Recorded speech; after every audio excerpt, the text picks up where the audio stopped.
Hello, this is Pedro Lara artist. I'm going to work on inks for this piece, which is a frame of my Webtoon Six Realms Rejects by Carlos Orozco is the scriptwriter and Pedro Lara, that's me, the artist. This is for the Webtoon Canvas call to action contest that is going to start next month. So I got to hurry. I was doing this piece earlier in the morning, but had to work on something else in the afternoon. And right now I'm going to try to finish this probably today. So let's get started. I will try to teach you something while I work on this. Anything you can ask or leave comments on the chat, and I will try to answer to my best capacity.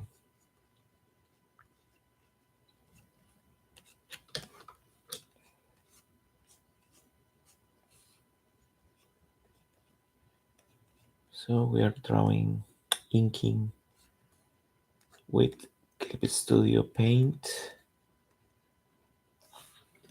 I am using a vector layer for inking. So these are vector. See, these are paths. It's not, you can alter it. Um, and I'm using the default G Pen that comes with Clip Studio Paint. Nothing fancy. Nothing fancy is needed to have nice, clean art. The only thing that is fancy is your fundamentals. You have to have your fundamentals.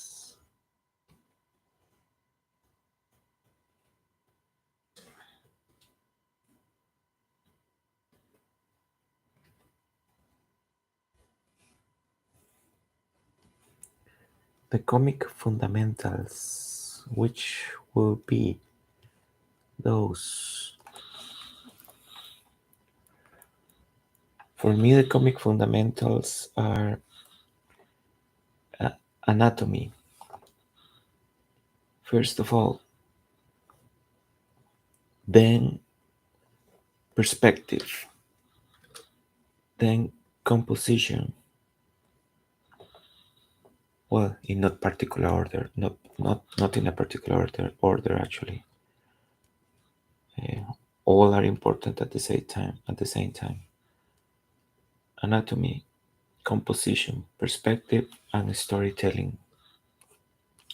Those are the fundamentals of comics.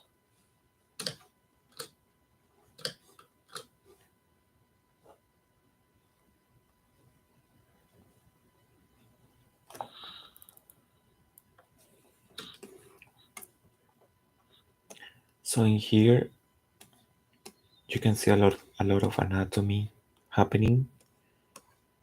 I use the 3D models, so a lot of the anatomy is already being covered by the 3D model. Doesn't mean that I cannot do it freehand. It's just that with the 3D models it's faster, and you got to work fast if you wanna do a webtoon comic.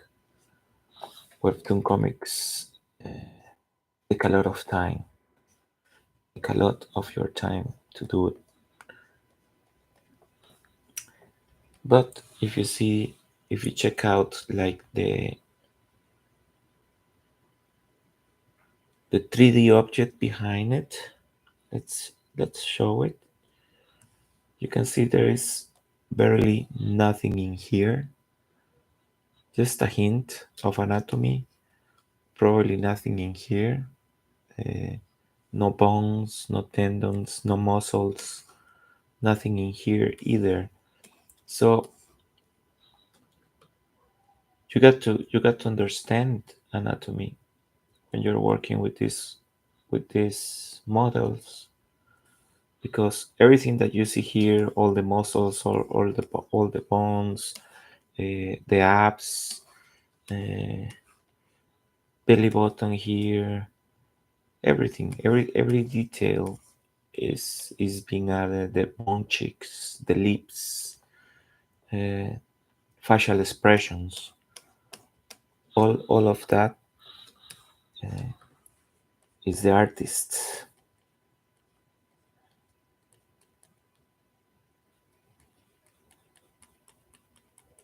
So you need to get your fundamentals ready.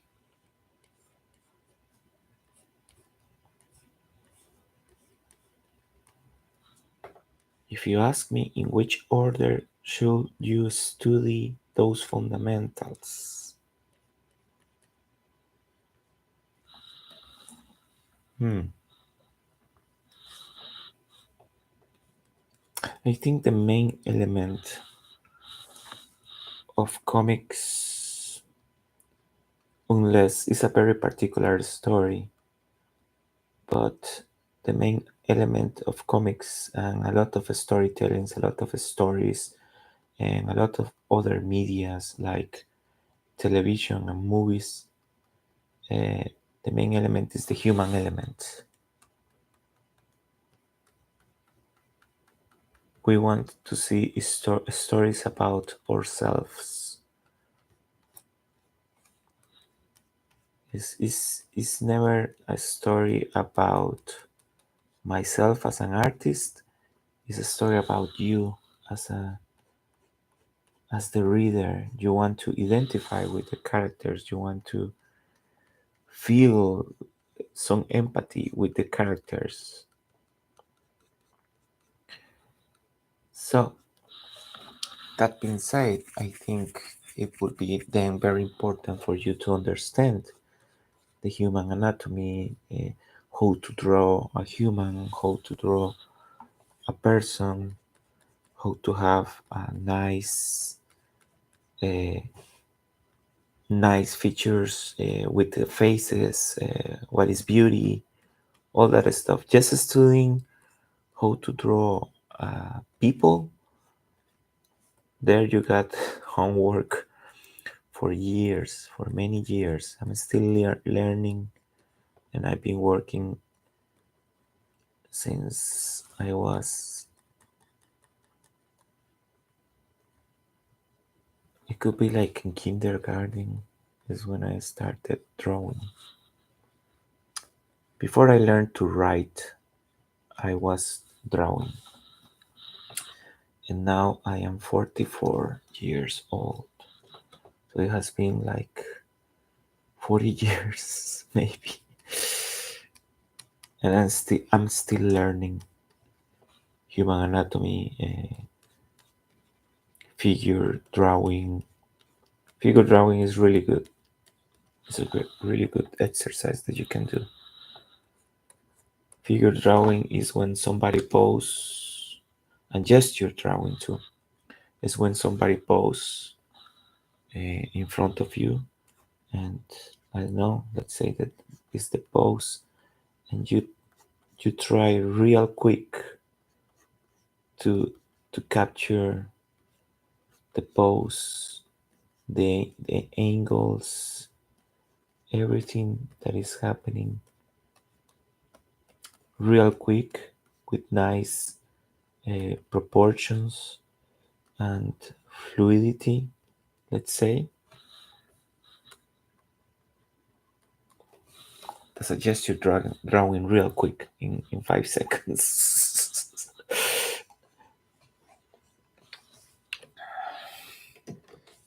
Yeah, gesture drawing and figure drawing, very important. study those. And when you do that, when you draw people, real life people, you start dealing with anatomy and getting used to the limits of the human body. How much can an arm twist to one side or the other? How much can the neck turn the head without being too weird?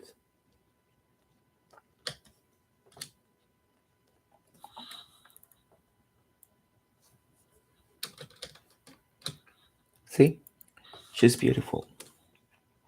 She's really beautiful.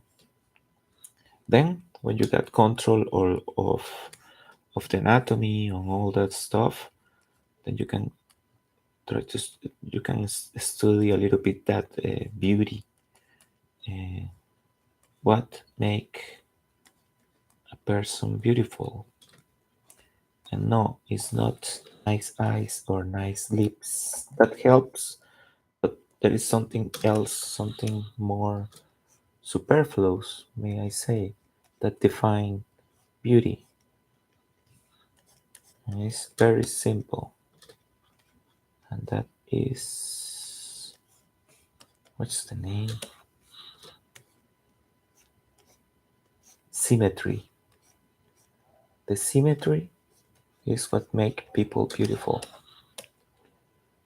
So if this one has like an eye bigger and the other one is smaller, it's going to start to look weird. Or if you're looking in front and the nose like goes a little bit, just a little bit to one side, it start looks weird. It's millimeters, the difference between very nice and very ugly.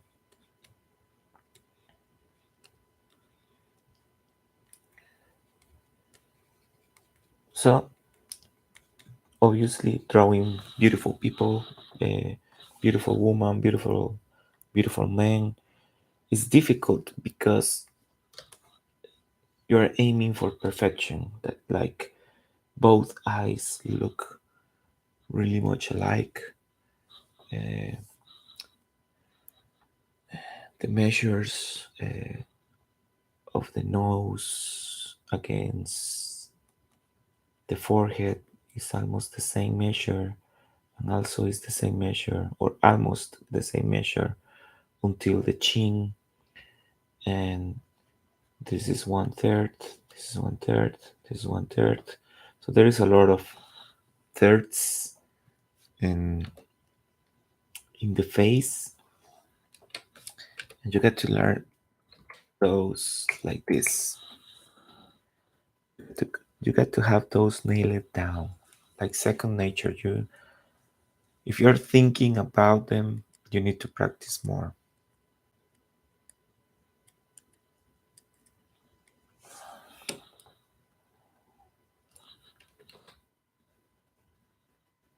Okay, and once you got your beauty and your anatomy and figure drawing and expression, all that stuff. Expression is very important because it's not the same having, let's say, where is it? Like over here. It's not the same having somebody running and fire and shooting like with one hand in the back and all that movement. He's running, he's shooting, he's being a badass, and this guy is like sending rocks, and this one is like making a round kick. So all those expressions and all those angles are very different, the way of drawing them, than somebody just standing there. So if you got your drawings to be very expressive, they can look less stiff,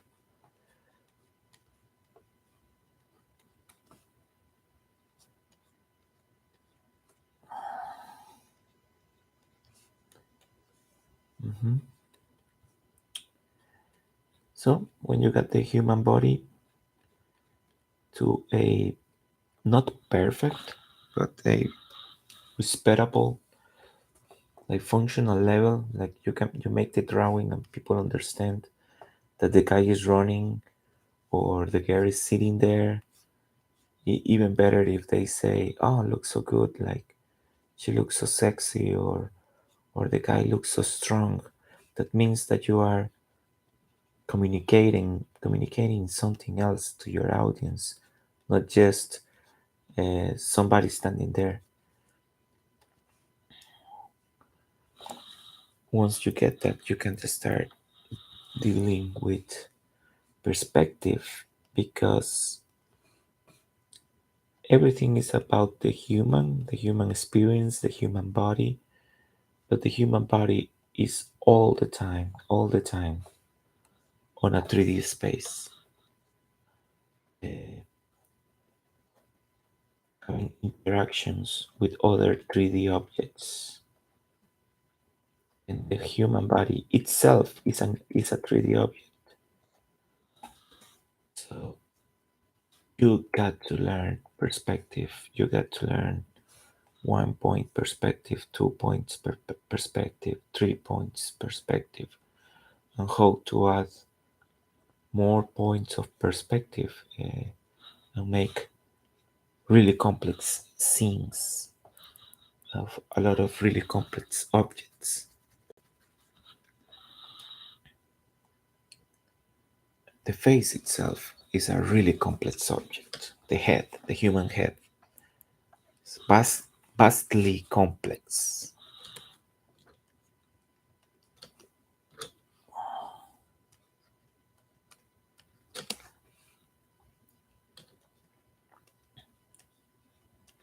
So let's say that you learn your perspective and you learn your human drawing, your anatomy, your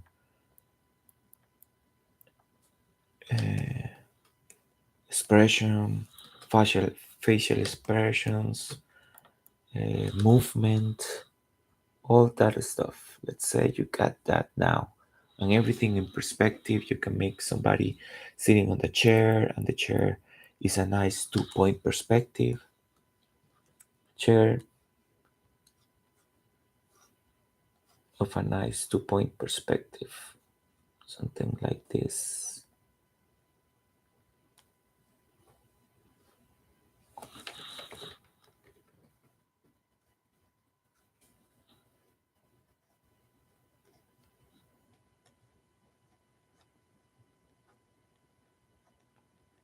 Something like this.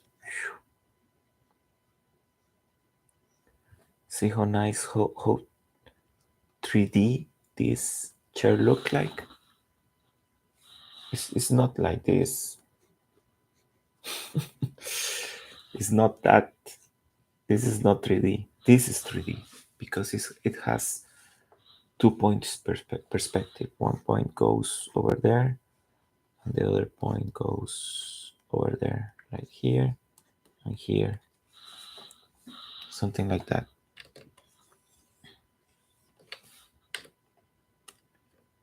So once you have all those things,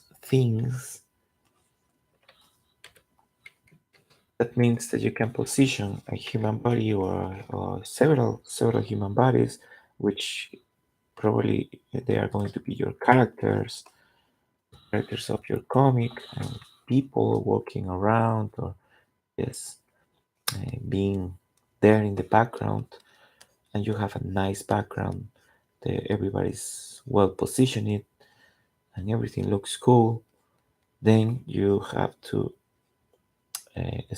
study uh, study storytelling, because now you're telling a story.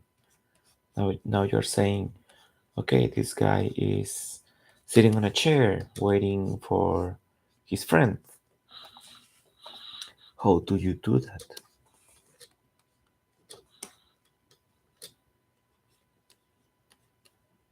How do you make a scene with somebody's waiting for somebody, and people understand that he is waiting? and that he's waiting for his friend, not his girlfriend, not the waitress. And for that, you need storytelling.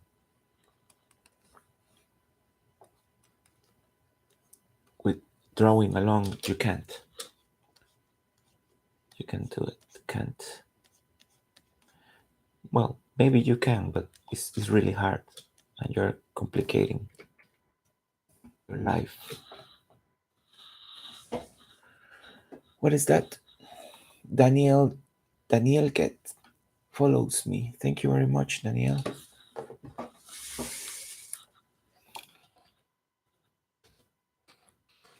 Thank you.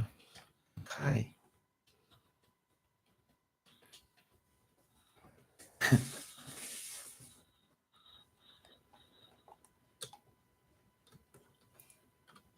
Really nice to have people here.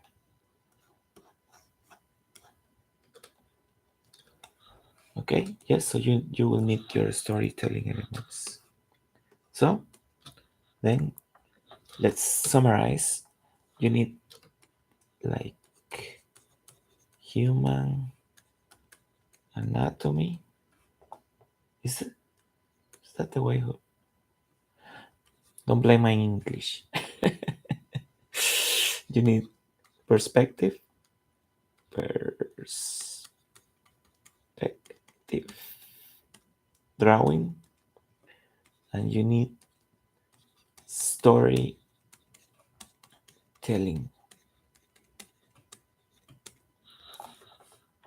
I think with those three combined, you can make any story you want, whatever you think about.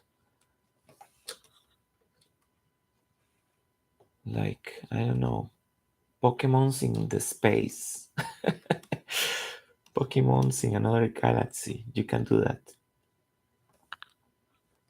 completely easy.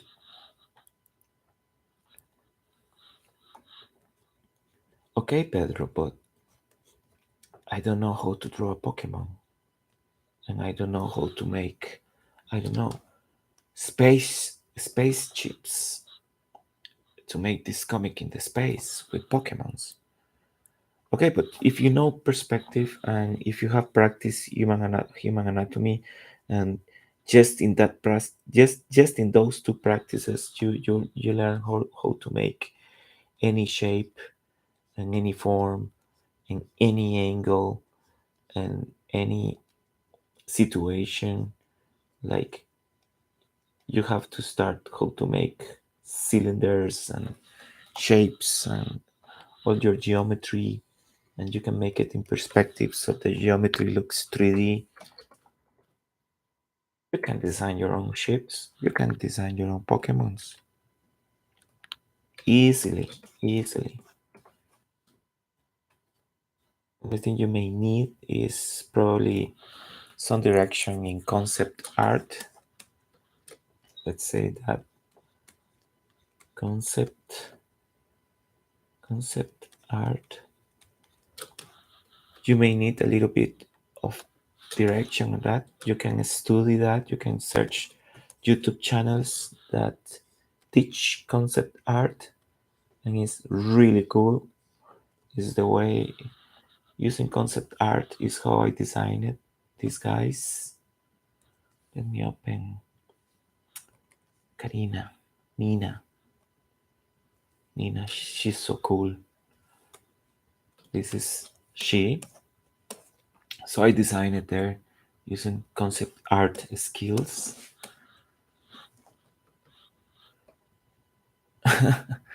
Thank you very much for the Insta follow, Daniel Get. That's really nice, really nice, really nice of you. I'm glad. I want to teach you. I want to teach you a lot of things. Ask away if you want to know anything in particular.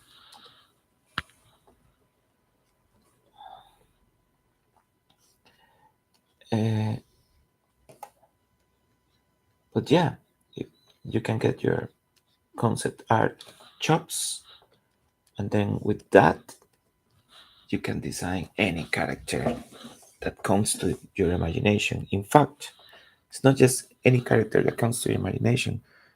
The thing with concept art is that your imagination is sometimes not enough, or it's not so clear. So you need a way to explore more, to explore your imagination, to conceptualize uh, the subject that you want to draw. And using those concepts, you may get the result, maybe even something better than what you were imagining. And that's what happened with this guy. I just, in my mind, I was just like, he has an armor. That's all. That's all that I have in my mind. But then things start to come together once I make the armor more functional, have several features. Those features define the armor.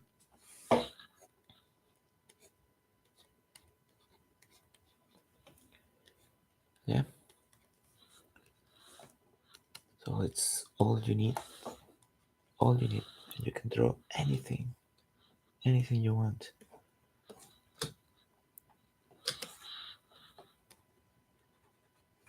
In fact, the possibilities get so big, so many possibilities that you may you may be wondering like, I don't know what to do.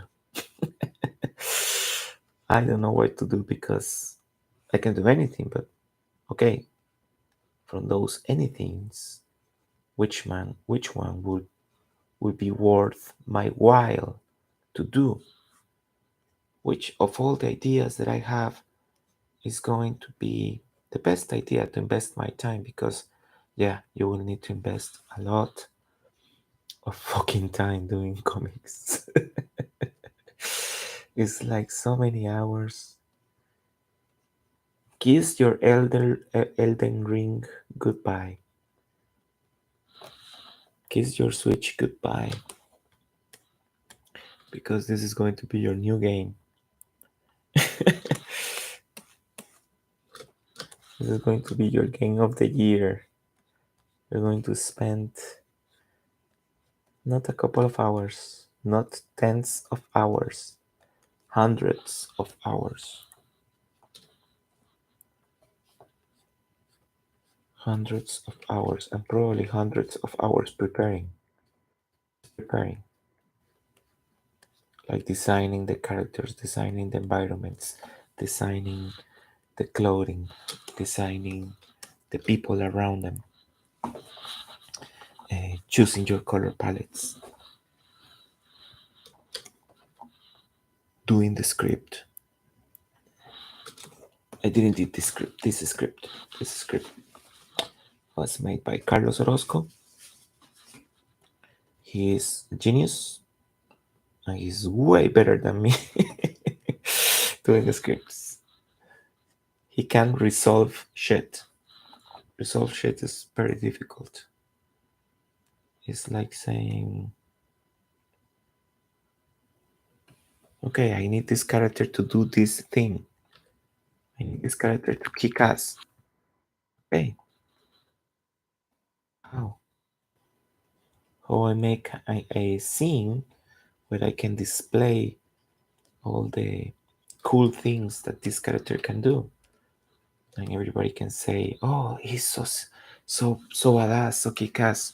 And also, this is very important because I seen it a lot.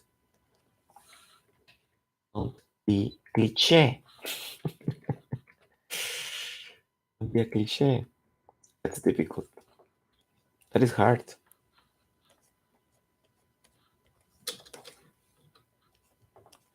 So this guy Carlos Orozco got it.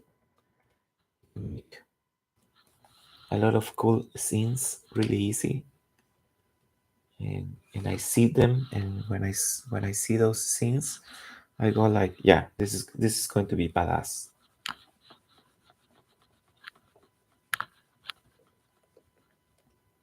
This is going to be badass. I want to draw it now.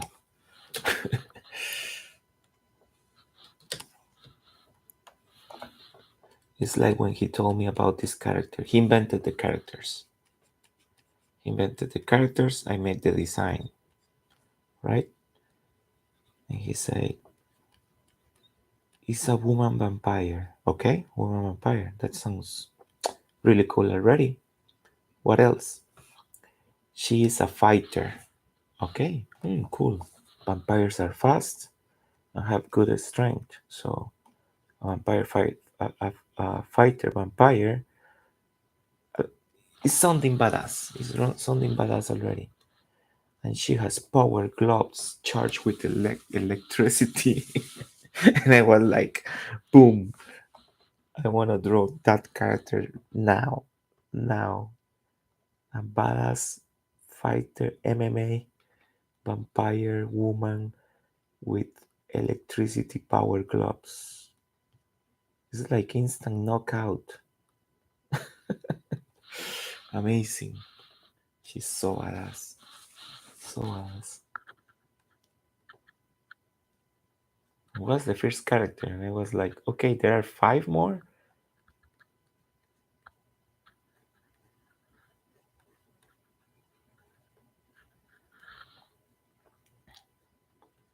So as I was saying earlier, if you watch me earlier, if not, I'm going to repeat myself because every video somebody new comes in and watch it, and I want you to have this lesson, which is the criteria that I use to choose or to see, to double check if what I'm doing works.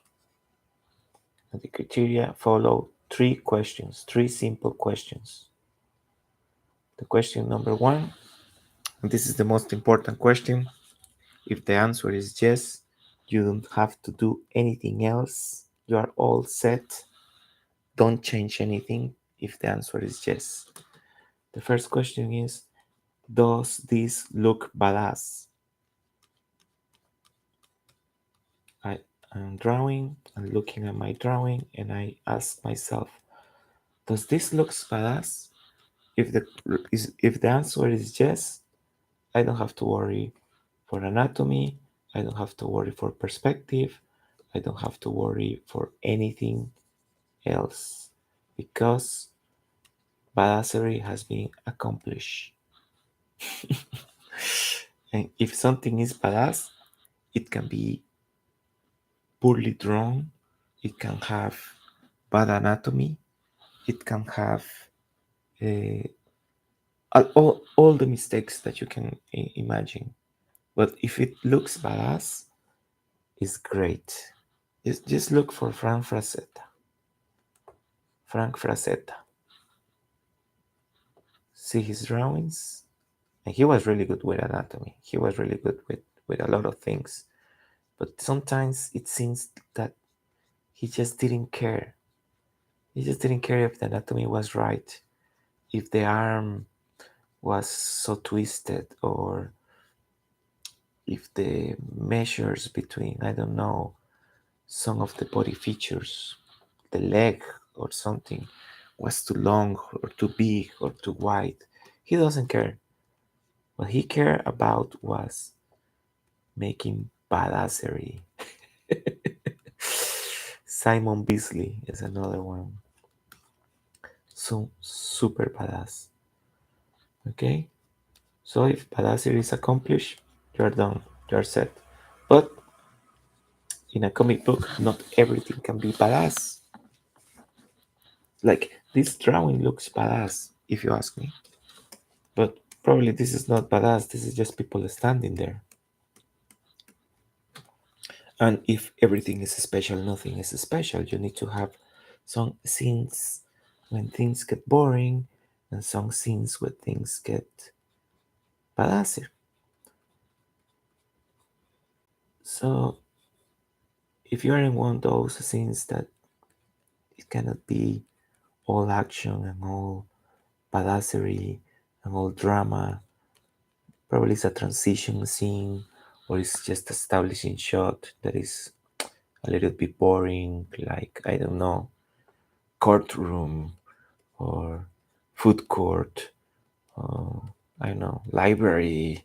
It can be exciting, but let's say in this scenario it's not. Well, then the second question comes into play. And the second question is this drum draw properly? Is this drawn with good technique? If the answer is yes, it's okay. You're doing a good job and keep doing that good job. Mission accomplished. It's not badass, but it's properly drawn. The drawing is fine. I am communicating the scene. It's establishing shot of a library, and everybody that sees the drawing says, "That's a pretty well drawn library. It looks like a nice library. In fact, it's so nice that I would like to be in that library." Okay, so that would be amazing. But if the answer is no, you ask your question, is this drawn properly? And your answer is no. And if your previous question was, does this looks badass? And the answer is no. Then it comes the third question. The third question is very simple. Third question is, does this look like shit? And if it does looks like shit, then you have two options. Look like shit. And the answer is yes. Let's say that is yes. Okay, so you have two options. Can you fix it? Can it be fixed? If it can be fixed, then fix it. And fix it. If cannot be fixed, can't fix, then make it from scratch.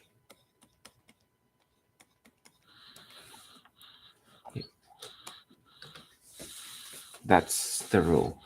And when you're making from scratch, try to make it badass. And if you can't, try to make it good. Try to make good perspective. Good. I'm going to live there. Leave that there for a while. Good perspective, good anatomy, good line work, good shadows. I think Nina is ready. Yeah, Nina is ready. Let's do beautiful Trish. Let's load beautiful Trish so you know how this character look like. So beautiful. I don't know why I like green characters. Green woman.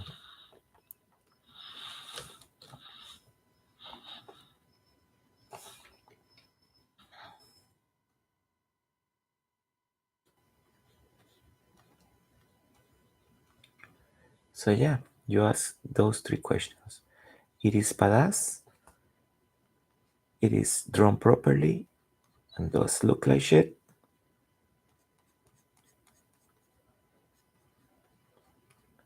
And from there you decide what to do with your drawings.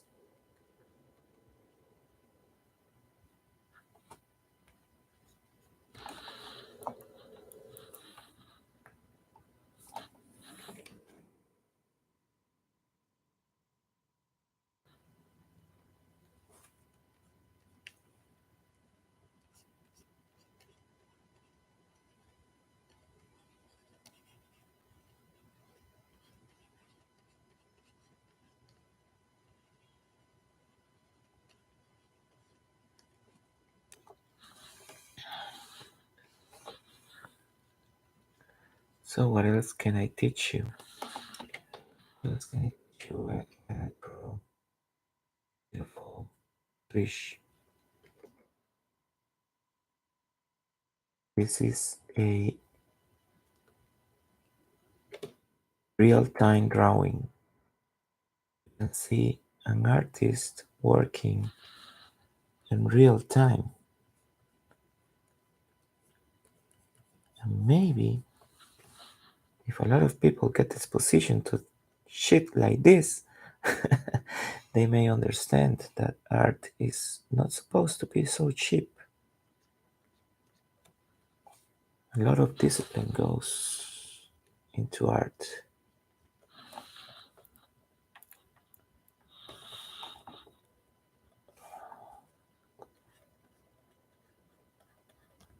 An artist dedicates its life to art to be able to be not good, not perfect, uh, sometimes just okay.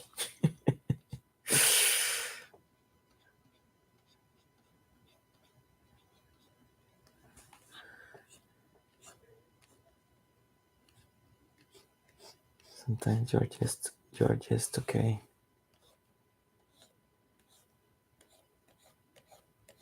And you never stop learning.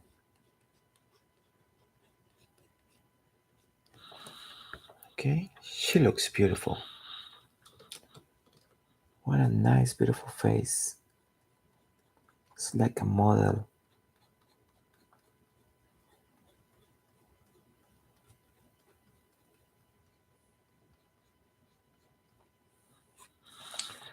What happened to the beautiful woman in comics, eh? They don't make it like this anymore.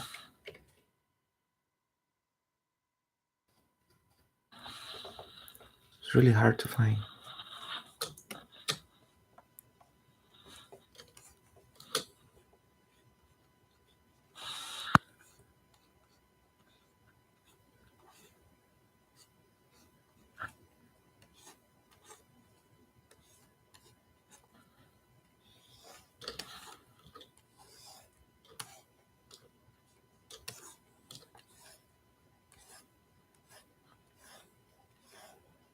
Okay, so this is a live drawing of my comic 6 units. Realms Reject. Soon on Webtoon Canvas. I'm going to submit this for the Webtoon Canvas contest call to action. That contest ask, asks the artists to submit a nice, beautiful comic in the format of webcomic of an action comic. This action comic should have at least one fight between two characters. And I think this comic has that like 3 times over. It's just action after action after action.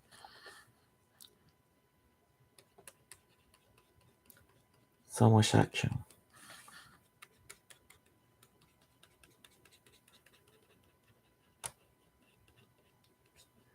And also the comic has to be of 60 frames minimum. This is a single frame. This will count as a one frame, and this will count as a one frame. So those two are 2 frames, right? So you need at least 60 of those frames. And this comic, because I am very stupid, very idiot, I made it of 90 frames.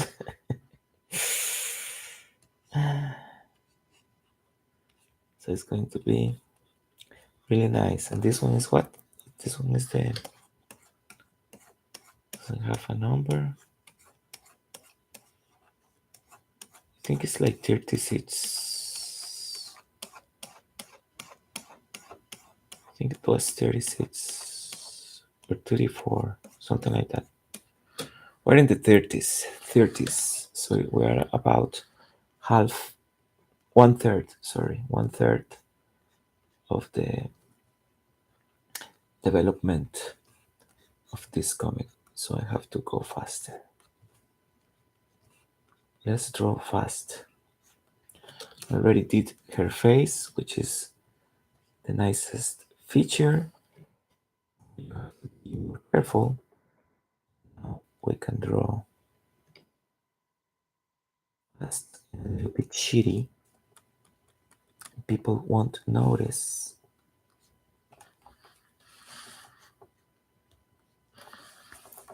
because they are very preoccupied to see what's next. People stay in one frame like for a couple of seconds and then they leave to the next frame.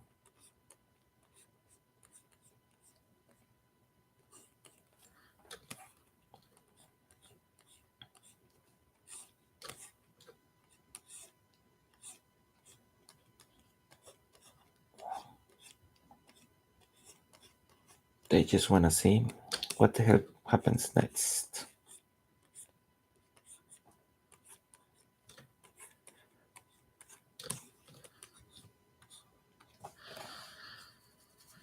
Okay,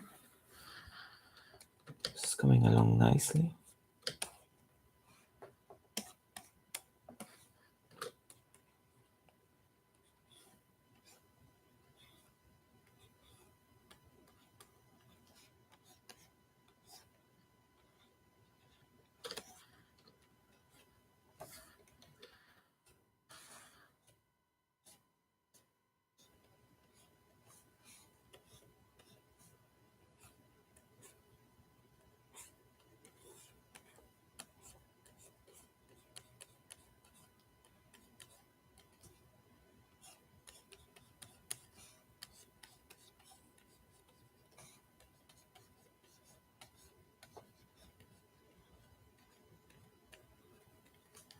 Mhm.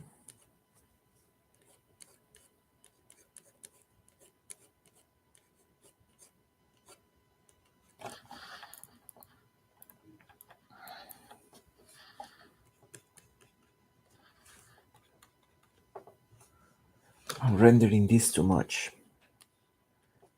Nobody looks at woman's boobs.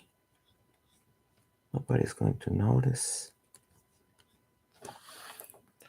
that I didn't render it.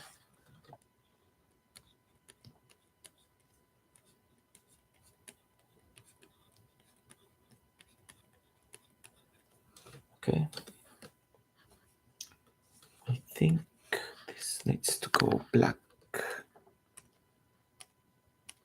I'm using red because I need the fields to be in a different layer and I don't want to mess up and start doing line work in the field in the black field layer.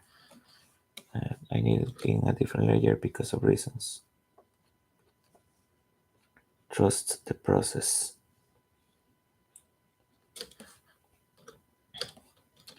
Okay. Description: she is not super fit. She's not an athlete like she's muscular.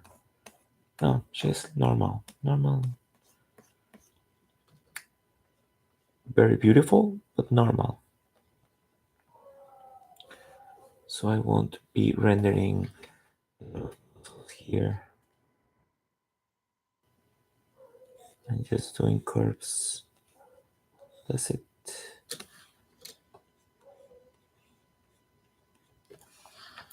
Just curves. Like a normal girl. Woman.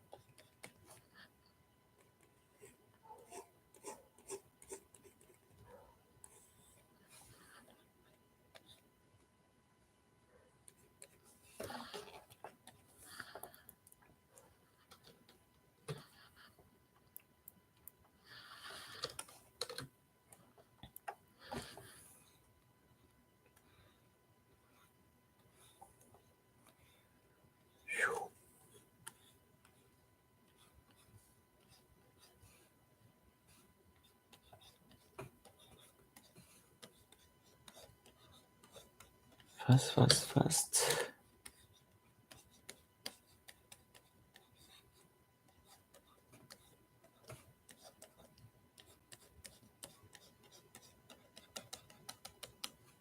Gonna try to draw as fast as I can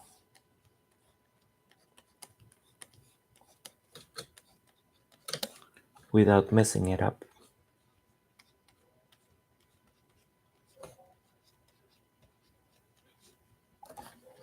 Mess it up.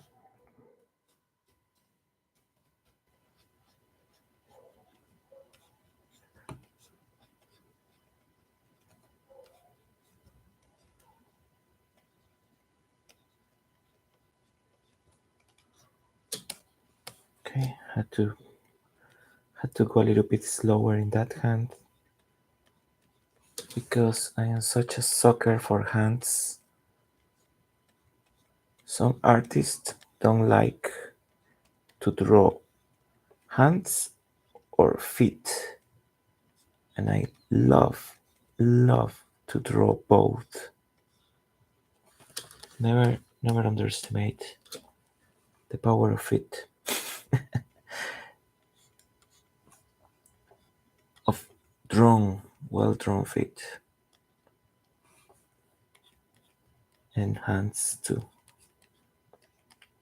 So I will draw hands and feet whenever I can.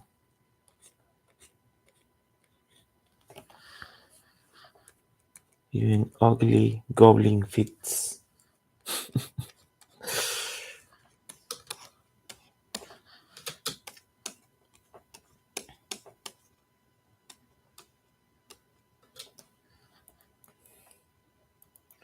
Okay, let's keep drawing fast.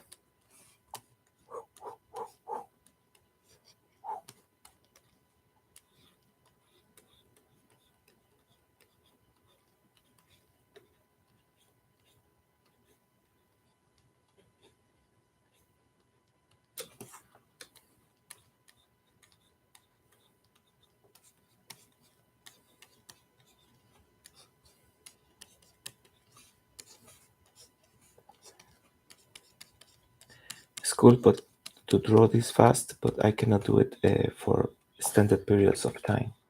It requires a lot of concentration and muscle.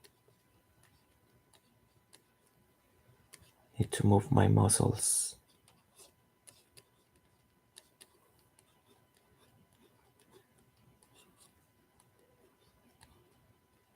See, nice hands.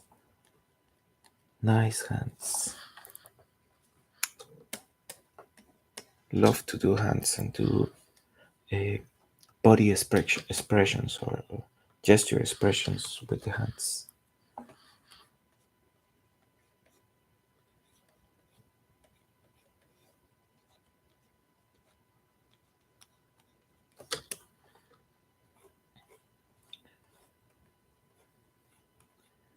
So I think of Trish like a thicker woman, like more curvy, more round, and when I'm drawing her. But when I draw Nina, I think more angular, more strong, an athlete, a high performance body.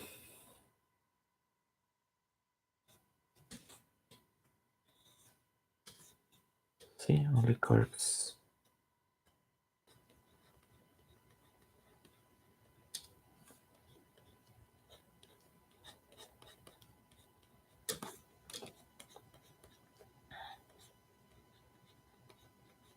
That is one thing that helps a lot when you're drawing. Have something in mind. You cannot have your blank, your brain in blank, thinking something. But sometimes it's difficult. Like if you wanna draw a beautiful woman, just thinking beautiful woman is very complex, very complex. But if you think in one feature of that beautiful woman that makes her beautiful, in this case, she's curvy. She has a lot of curves. She's more normal looking. So thinking curves, probably soft. If you touch this leg, is definitely softer than this one. Or her belly definitely softer than her belly. So think soft, think curvy, and maybe with that in mind, that will affect your line work, may affect the way you express with your pencil. That's going to transfer into the drawing and it's going to make it look better. Trust me, it works. I didn't say that actually. Was Neil Adams the one that said that? You are drawing a rock, think hard, think heavy, and your pencil is going to be hard and heavy.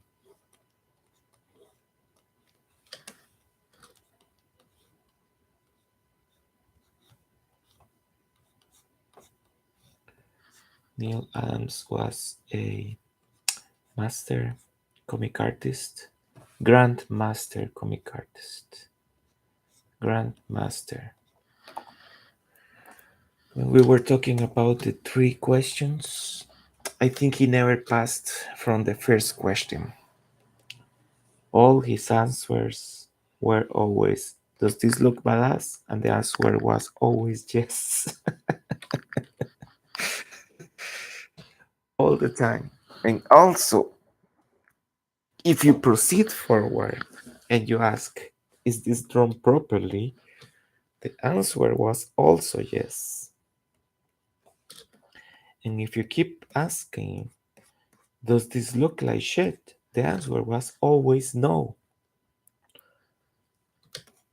Always.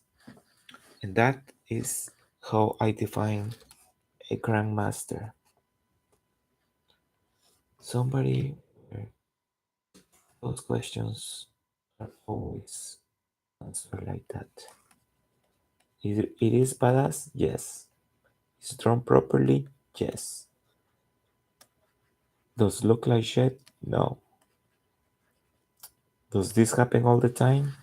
Yes. Is predictable from this artist? Yes. Okay, he's a grandmaster. Grandmaster.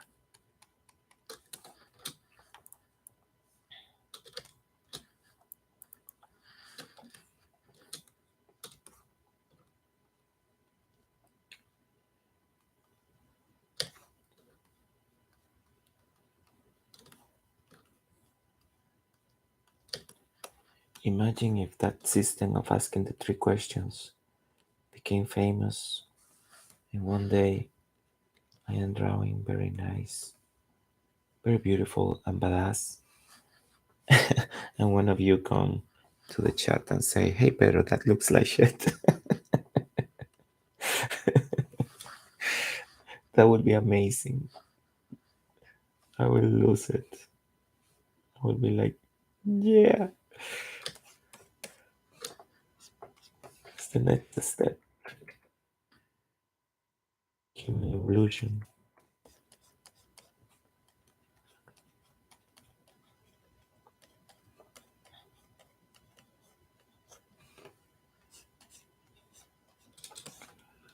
Okay, and I think the nice thing about this frame is that there is no background.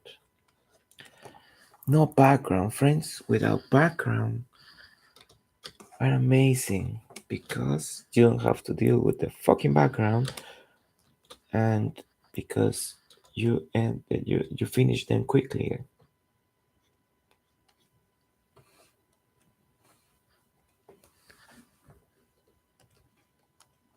Isn't that great? Finishing a frame quickly.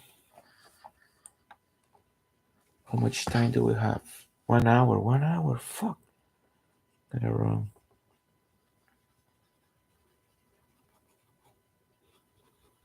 Maybe I should draw for 4 hours.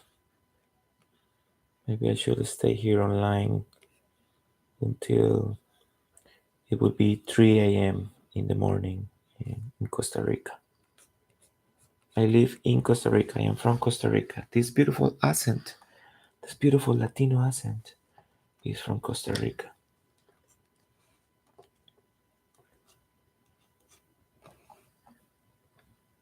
Yeah, my English sound like shit, but it's a beautiful Latino accent. Beautiful accent. In Costa Rica, never, never, never in the whole life is winter. All the time is summer. All the fucking time. You may say, oh, so nice. It's always summer.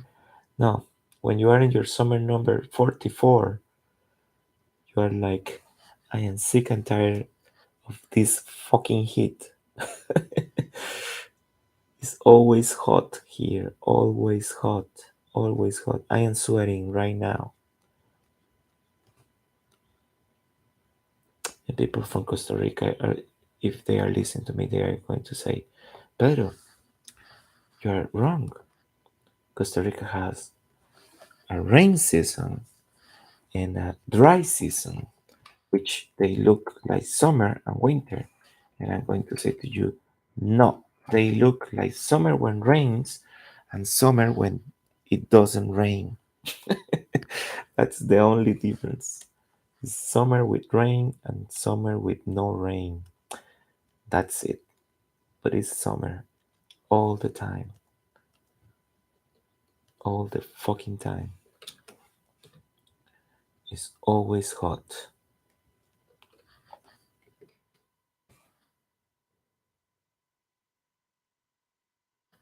But it's a beautiful country.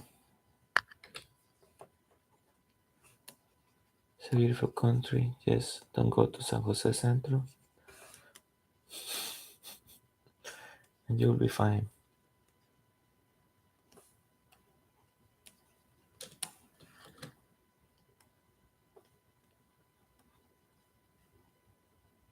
It's a beautiful country with zero comic culture. Zero. Nobody reads a fucking comic here. Nobody. They pretend they do. No, there are people. There are people that reads comics. In fact, there are a couple of really good artists from Costa Rica working on DC Comics, and I think one working on Marvel Comics. Really good artists. Dan Mora and John Teams. Amazing, amazing, good artists. So yeah, obviously there is comic culture, but from a very niche and very few people. Apart from that, nothing. Nobody reads shit of comics here. So obviously, there are no companies, there are no publishers, there are no editors of comics, there are nothing of comics here in Costa Rica. This is why I am working over the internets. I am doing on the internet. This is a frame that I did to test the color direction, how I wanted the colors to look like once the comic is finished.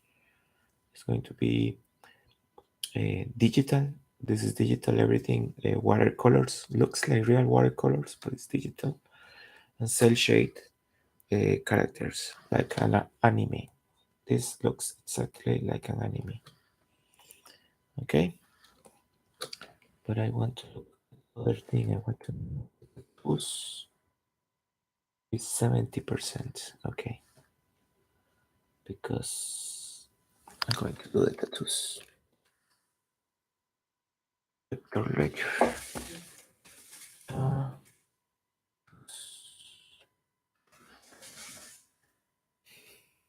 the tattoos 70%.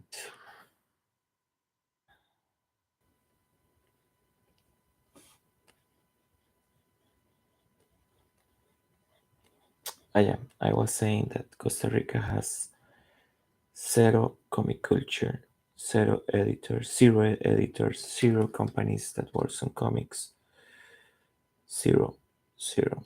So an artist, an aspiring artist like myself, we have no option than to go international. It's impossible, impossible to work as an artist in Costa Rica.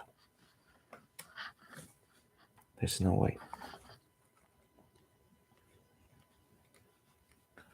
So since I am an old guy, I am 44. When I was younger, it was impossible for me because there was no internet. You guys, you may have born with internet, but there was a lot of time when I was young that there was no internet, or the internet was very expensive and not so widely used for business. It was difficult. It was everything was by mail, and uh, you sent your art. And my art suck. I admit it. My art socket balls, socket balls for many years, many years. So there was no option, right? I sent my art to the publisher companies like DC Comics and Marvel Comics. I think DC Comics, they were uh, polite enough to send me a no thank you letter.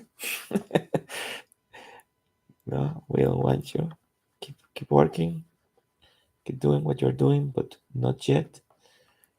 And Marvel Comics didn't send shit. They didn't even bother, bother to let me know that I suck. I think their silence was the answer. Okay, I think she is ready.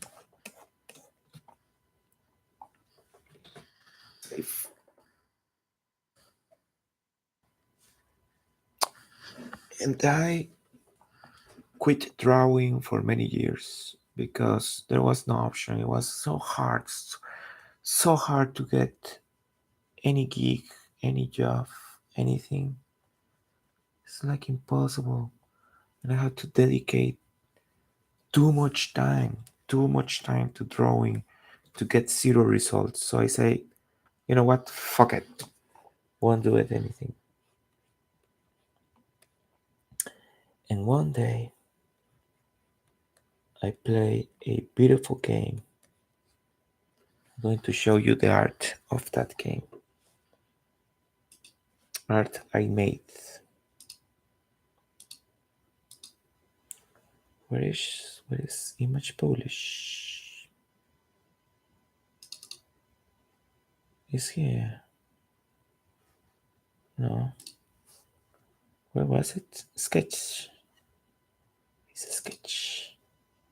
This one. I play this beautiful game.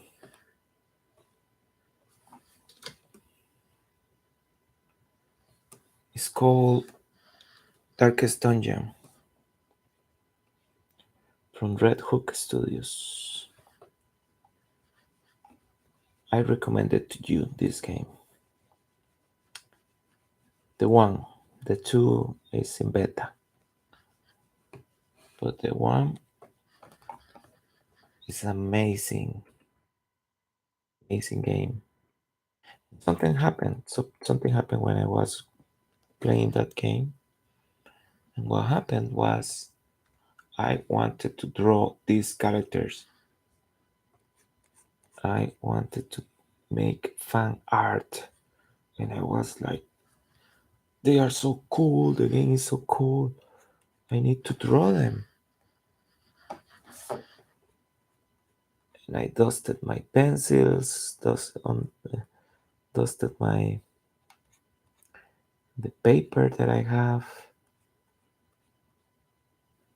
and made a horrible, horrible art.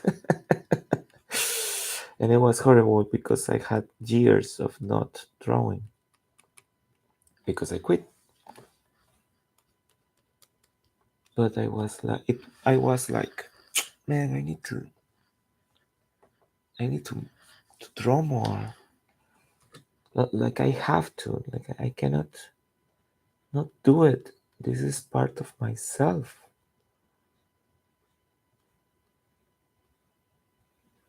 So I keep working, kept doing art, and it's like 6 years, I think. And it happens that I think this was this year.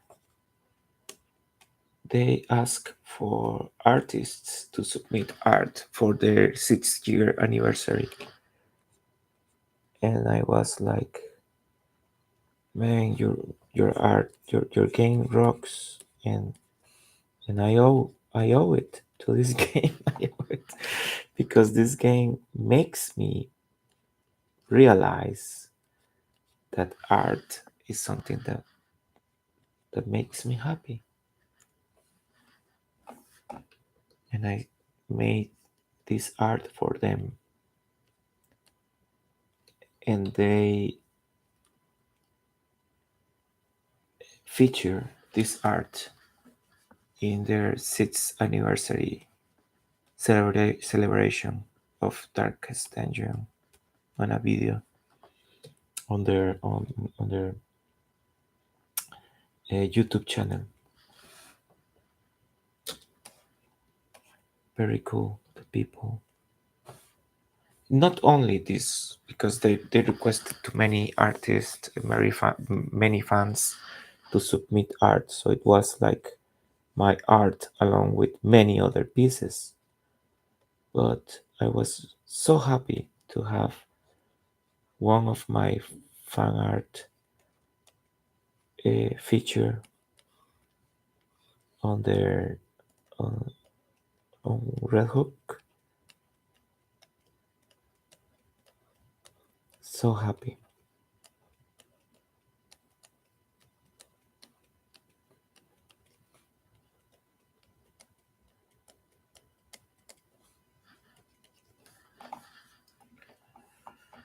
See, beautiful, beautiful game.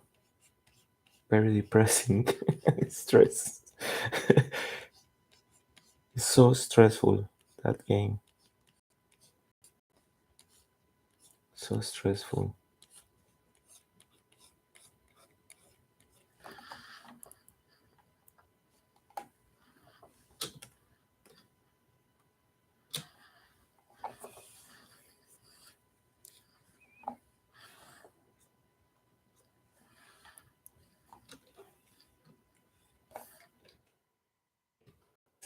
Oggy.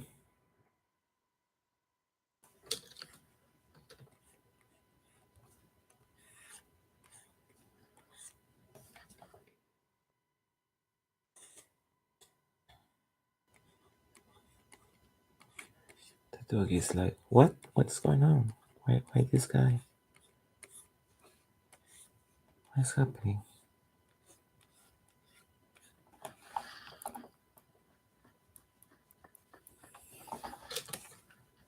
It's like a Scooby-Doo on steroids.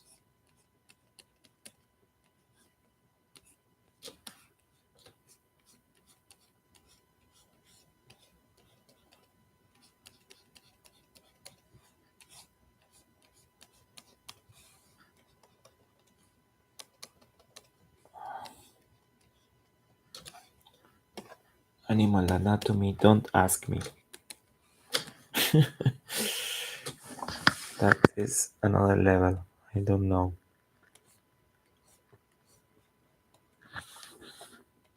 People who draw horses for fun. Oh my god.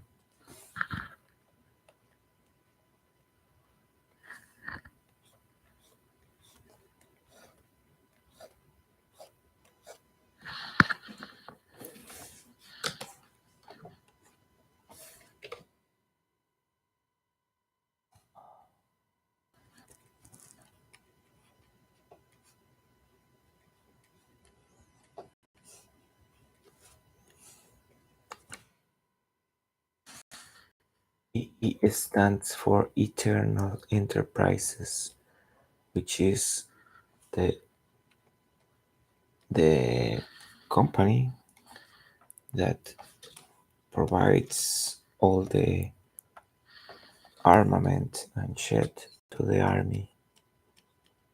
And this company is owned by the king. So the king sells to himself. Hmm. Some weird business going on in there.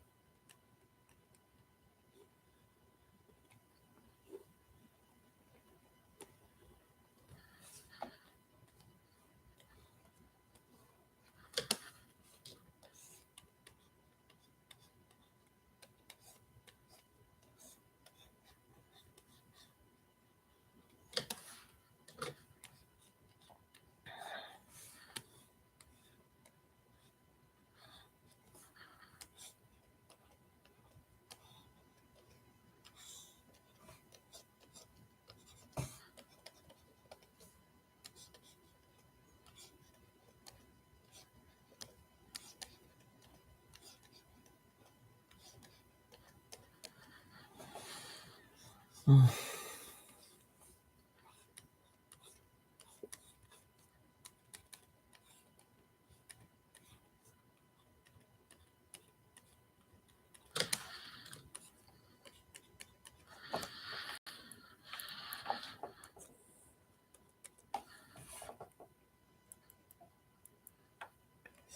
Thank you very much for all the subscribers today.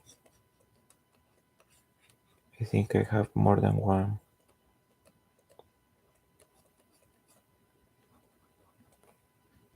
Just start somewhere. I start with one subscriber or two a day. I am really grateful for you guys. Thank you very much. I do this for you.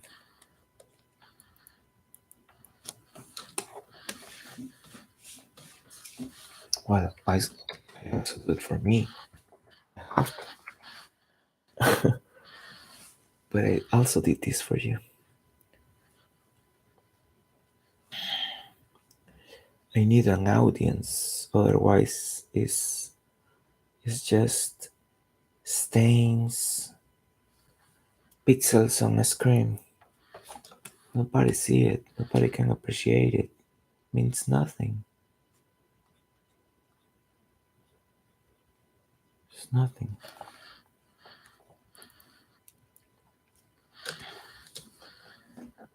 Okay. To do the cape layer called E cape. Okay. I cape. I is for inks. And this, I'm going to set that to 50% or less. And the eye cape, sorry, the cape at 100%.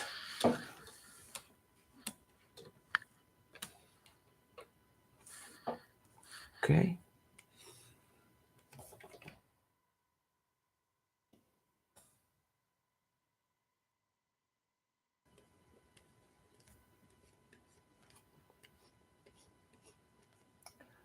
So this is it's not a cape, it's a trench coat. The cape is easier to say and write. Okay. This is the trench coat of a character that he just runs into battle while these other guys were just thinking if it's the proper time to run into battle. And the guy of the cape is like, "You missed the phone. I won't wait for you guys. I just get started." So the funny thing is that there's a fire in there that is probably twice or thrice as fast as this guy.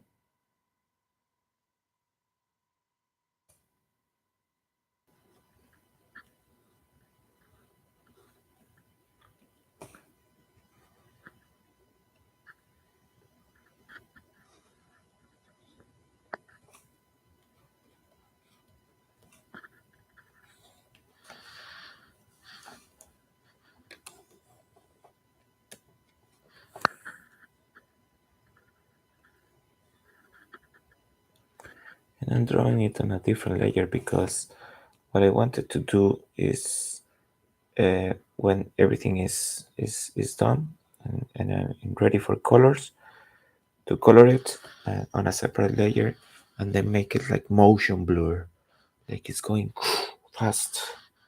Okay, that's the effect that I wanna make with this. And since you have behind a beautiful bridge, I don't want to mess with the drawing that is behind. So I'm going to have it in a separate layer and just blur it. Just make it like 1 second. Make it like this.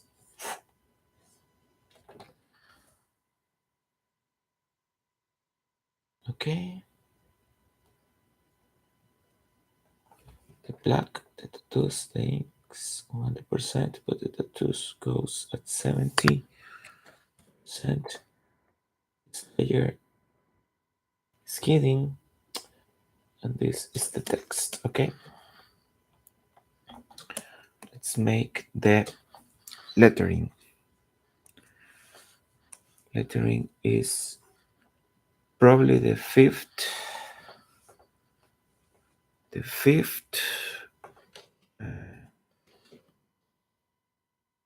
let's say uh, skill that you need to work comics. Lettering. So it was human anatomy, perspective, storytelling, and lettering. Lettering is very important.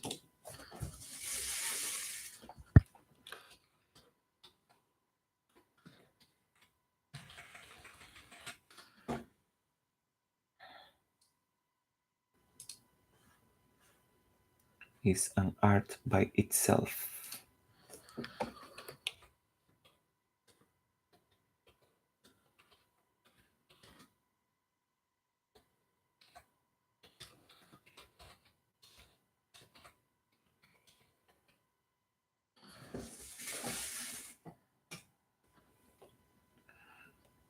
So the lettering, the font should be readable, should be big enough. Uh, should be consistent. You should not use like more than three. Should be always centered into the element. This balloon should be as small as possible so you can show more art because people wants to see the art. The text, the idea that the text of the text is that it may became transparent on people's memory. If nobody remembers the text, but remember what the characters say and what was the story about, probably your your comic, your lettering was really good if you accomplished that. That means good lettering, bro. People remember the story, remember what was said. They don't remember it was a weird font. They don't remember if it was hard to read. They don't remember that the lettering was in the middle of the drawing, and they cannot remember exactly what was going on because all the balloons were in the middle, or just don't remember that it was just a lot of fucking reading. Some people love to make just a lot of text walls. People don't remember any of that. That means that you're doing a great job. What's going on with this font? It's always bada boom.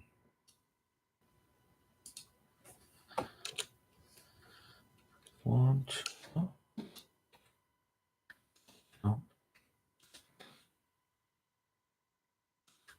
Oh.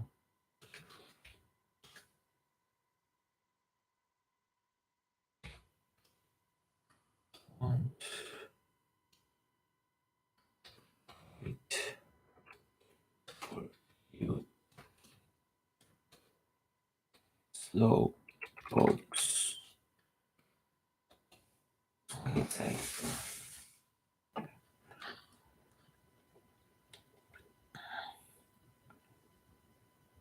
You don't let a single word hanging. Like slow pokes is almost like two words. Okay. So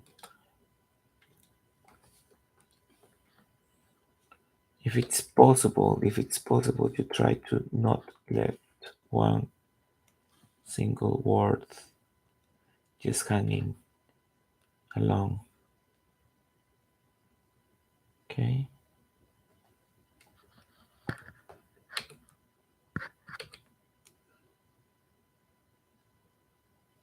So this is going to be probably here. See, I'm trying to not interfere a lot,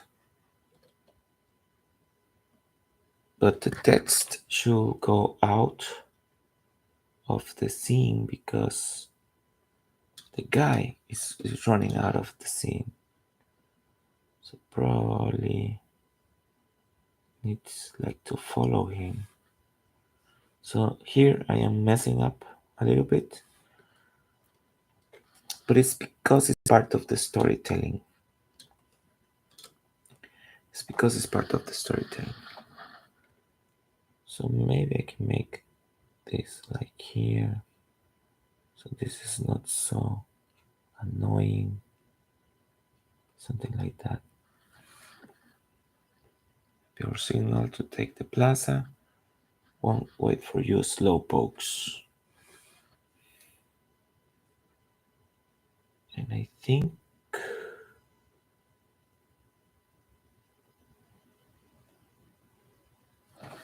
wait 1 second, where is it? Here. Okay, and let's make the black. Now what was it? This one is this one. Doom. So I think this is ready. Mm.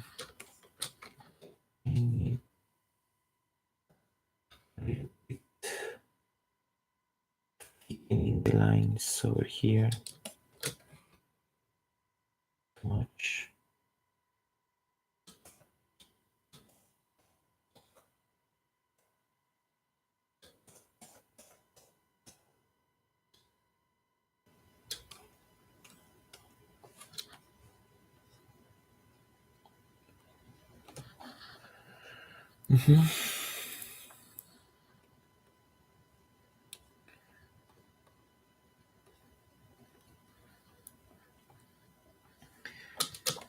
If this looks a little bit weird, then I will draw some background some background eventually when I do the colors. But for now, it's ready. An hour and a half. I think we can do the next one. Can we? I still have energy. I should do it. I should not stop till I fall dead.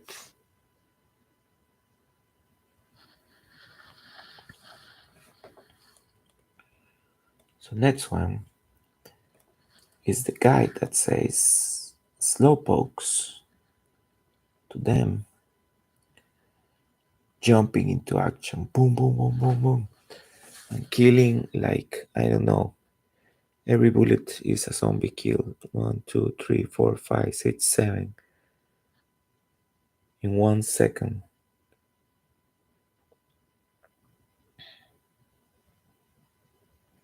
Super funny drawing. Super fun.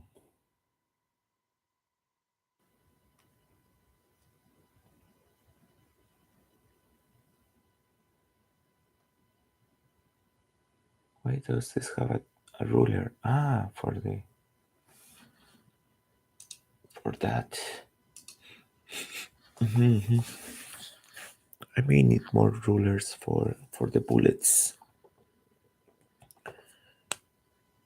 I may need to add those rulers. Let me see. I may just use them. Not rulers, just lines. Okay. This is what I meant with badass. This is badass. So, is this pose okay? Probably not. If somebody can do this? Probably not.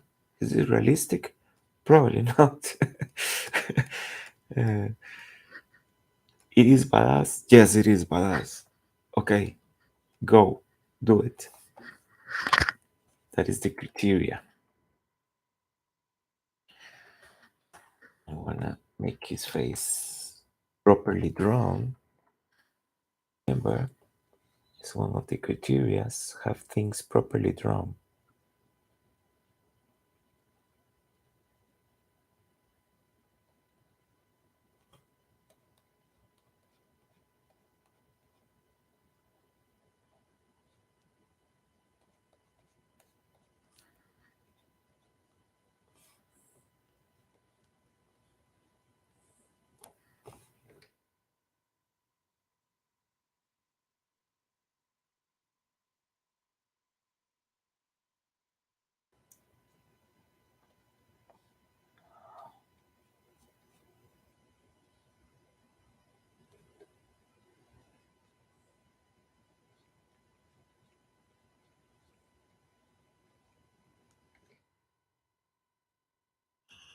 So of those teams, of that team of freaks,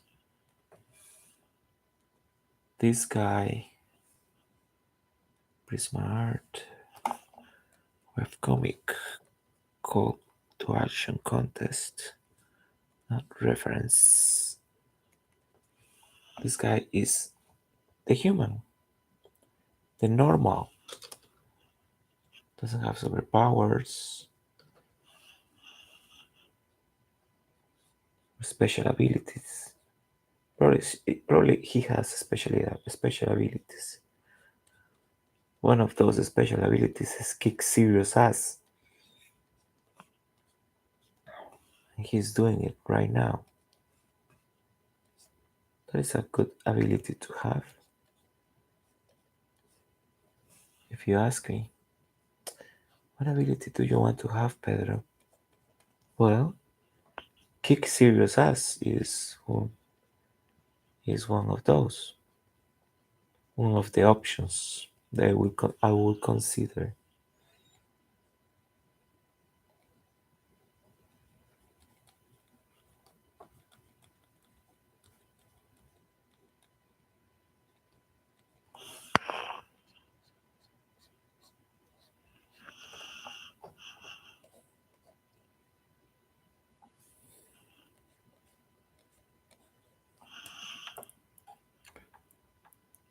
kick serious ass.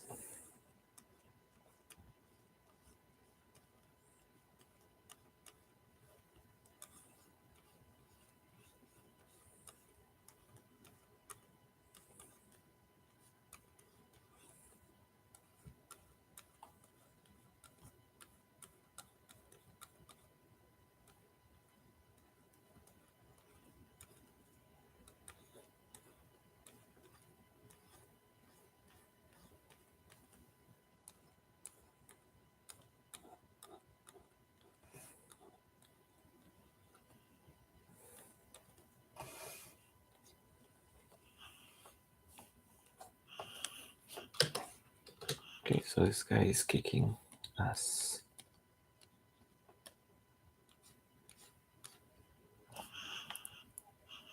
Like he should, because it's a thing of badasses, and what would you expect? Badassery. That's what you would expect.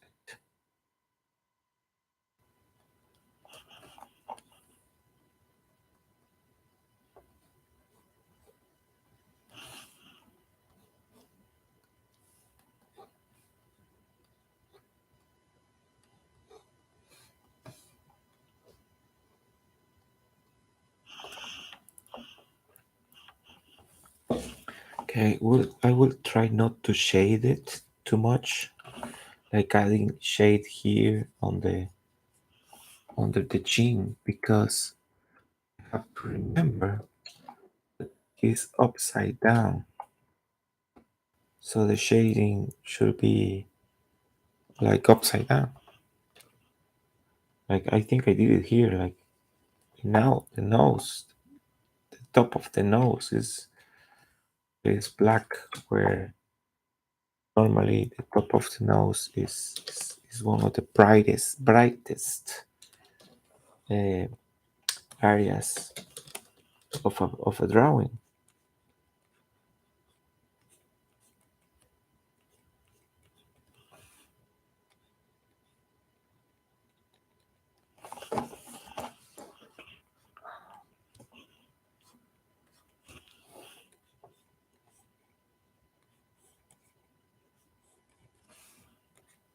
The tip of the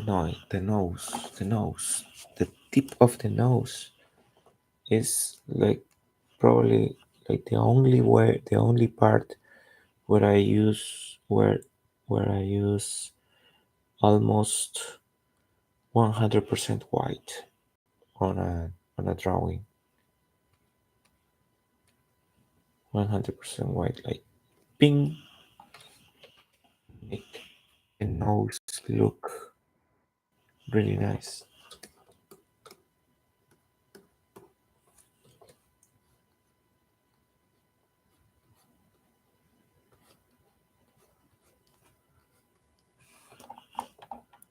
What is this? Ah, his pouch.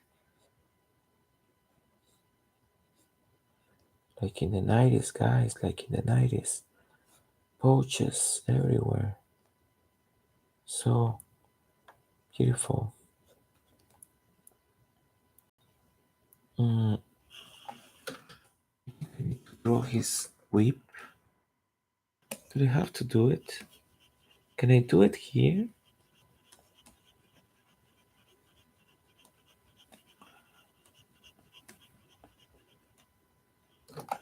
Yeah, I don't want to show his whip just just yet. Like you're seeing it right now, but you're not seeing it.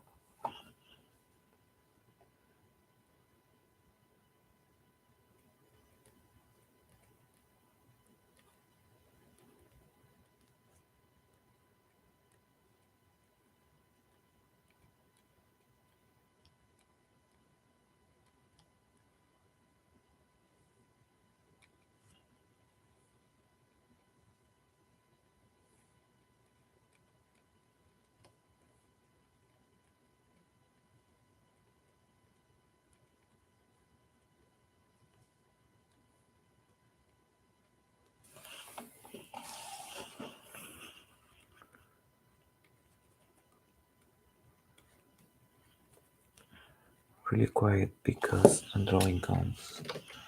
Guns so difficult.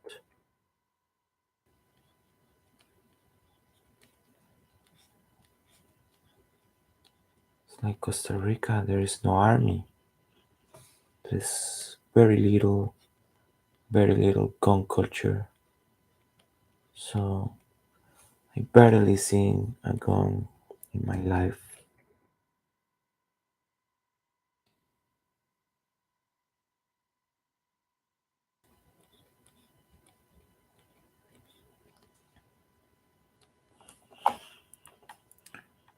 Rarely, rarely.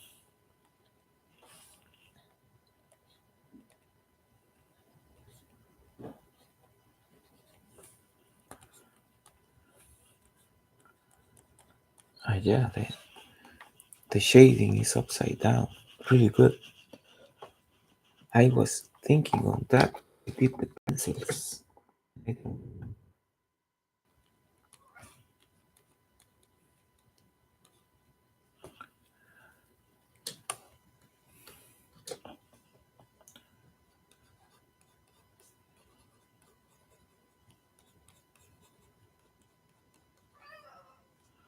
What's happening, Katie? What's happening? What do you want? More food? There is no food for you at this hour. It's too late.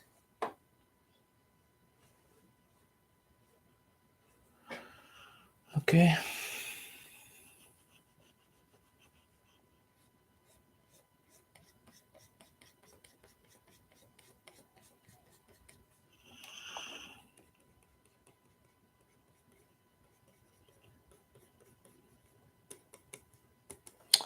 I should draw the lines. Yes, I should do. I should draw them. Let's get a line here. See?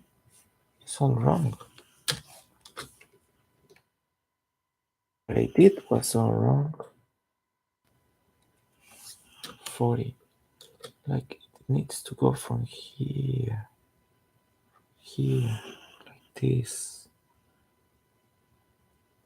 like this, and then the other one from here, like this.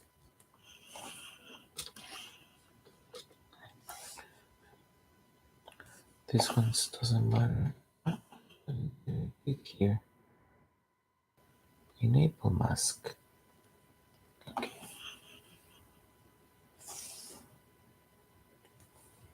Yeah. It doesn't matter, but because these are not attached to the gun, this needs to be aligned with the gun. With the gun.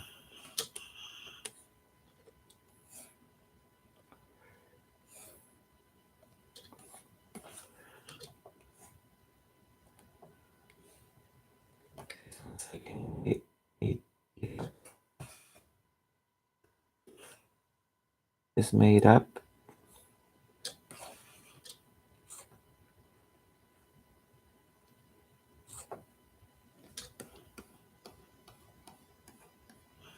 But this one's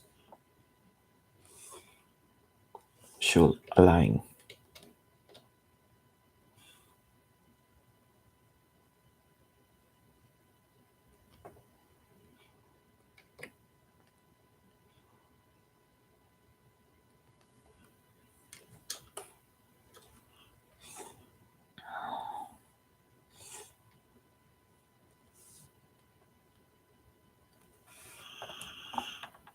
Hmm?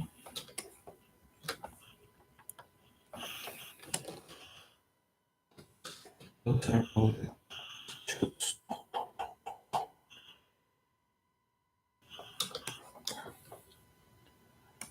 Very dangerous, this guy with a weapon, with a gun. You don't want to mess with him.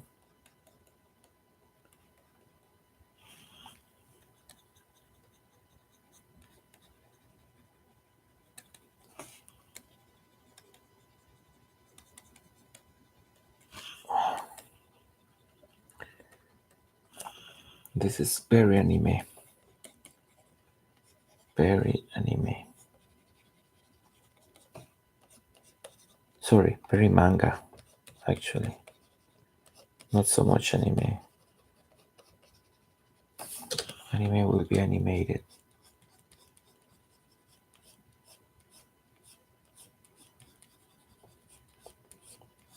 Like this. I believe they sell this and people buy them, like buy the libraries with this kind of movement. When I think, well, if they are properly drawn, and if they look badass, well, obviously you should use it. Why not? But what I'm trying to say here is that uh, number one is fun to do, and number two, each time you do your own, it's your own language. It's custom to your hand, to your drawing style. So it is yours. Cannot be done by anybody else. So what's the matter? Why don't you just do them?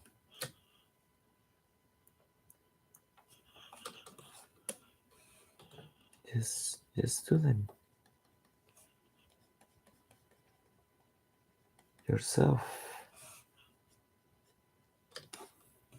Pedro, because I don't know. I don't know how to do those shits. Okay, I teach you.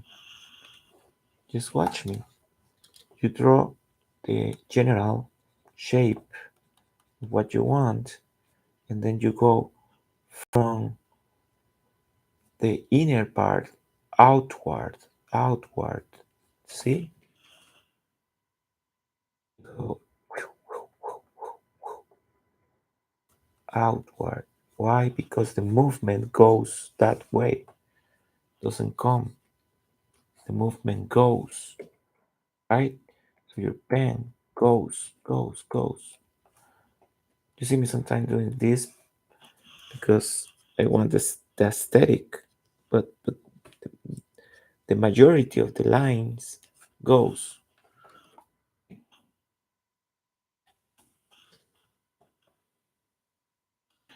It can be really loose, like this one is like this a weird shape. See? Go. Outside. And then studying also the element. I think I have it saved here.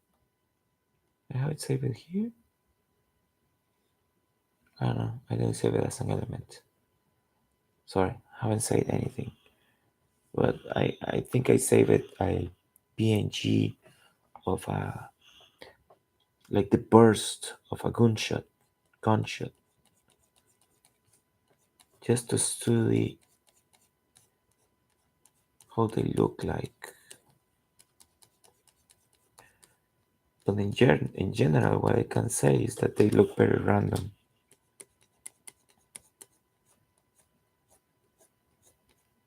They look very random. So only thing that you want to do is just the burst. But these kind of shapes, you can do them like somebody hits somebody in the face, or somebody kicks something, or a car hits into something, or building explosion, whatever you want. Just remember where the movement goes. If it going inward, like somebody's receiving a punch and the punch is going like that, goes inward into the face, blam, right? Just remember the direction. The direction is super important.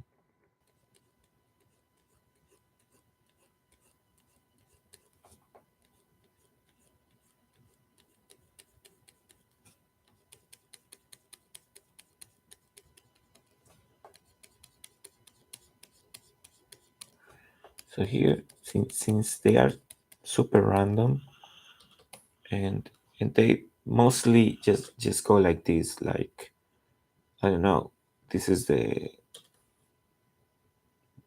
point where the barrel where the bullet goes out, and explosion goes like everywhere outside. So it depends on the angle. You see more of one side than the other sides. But if it's in front, like by looking at the gun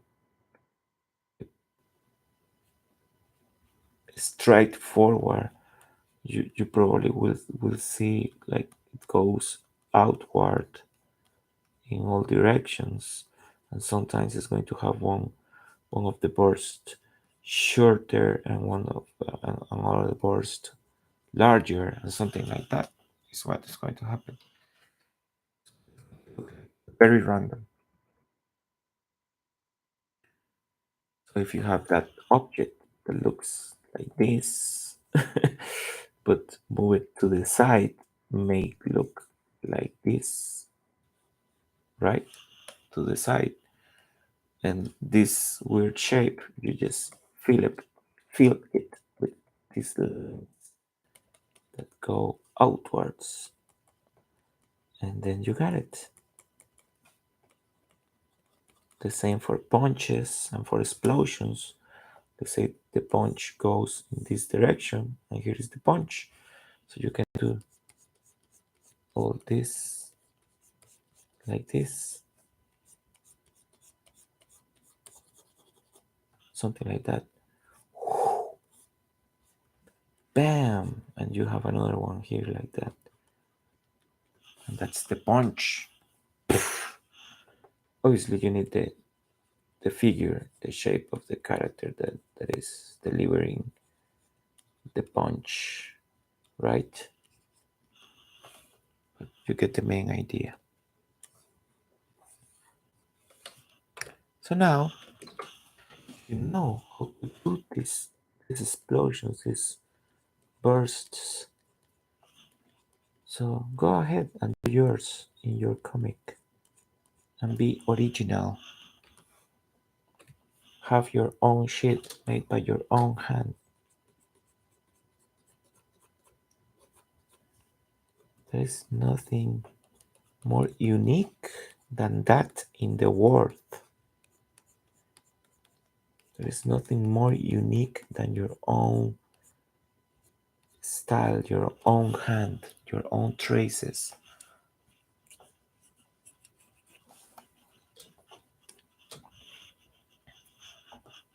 Nothing worth.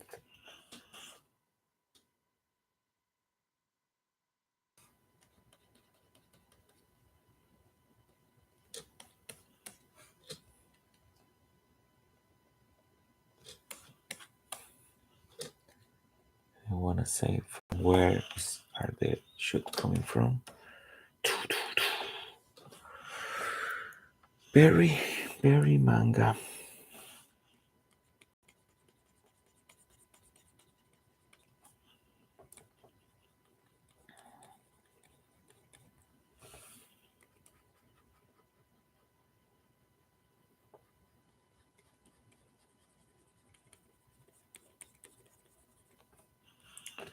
I think I will draw eventually a hand over there, but I will just erase that. That's it. When wherever the hand ends up. But as for now, I don't know exactly the exactly position because this is very loosely drawn. So I don't know the exact position of that hand, so I will ignore it for now.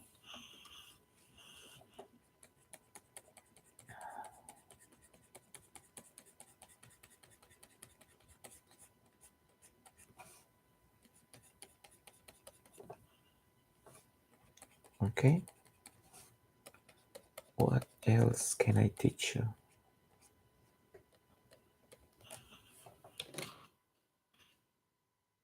Nobody teaches me anything. I'm just teaching and teaching, and I don't see advices from you guys. I would love to see advices like, Pedro, you're doing it wrong again. Oh really, Timmy? What I'm doing wrong?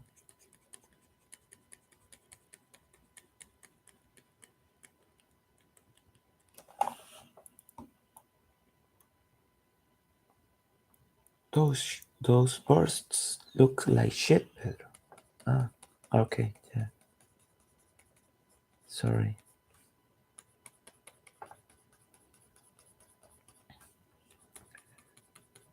Okay.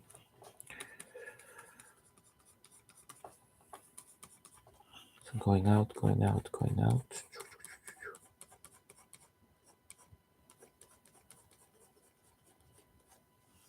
See, it's so radial, so until it meets the angle, right? So probably it's not going to look uh, or end up that well the first time, because you have to practice that uh, like this, like going this until you meet your angle, right? That may need a little bit of practice, and probably what you need to practice exactly what I did is that you have um, a line, just a single line on a random angle, and you start in another angle, and you just go steadily trying to meet the angle. There, see? Like try to arrive on time, because you can, this can happen. You miss the angle, or you went beyond the angle, or this can happen too. You didn't meet the angle, right?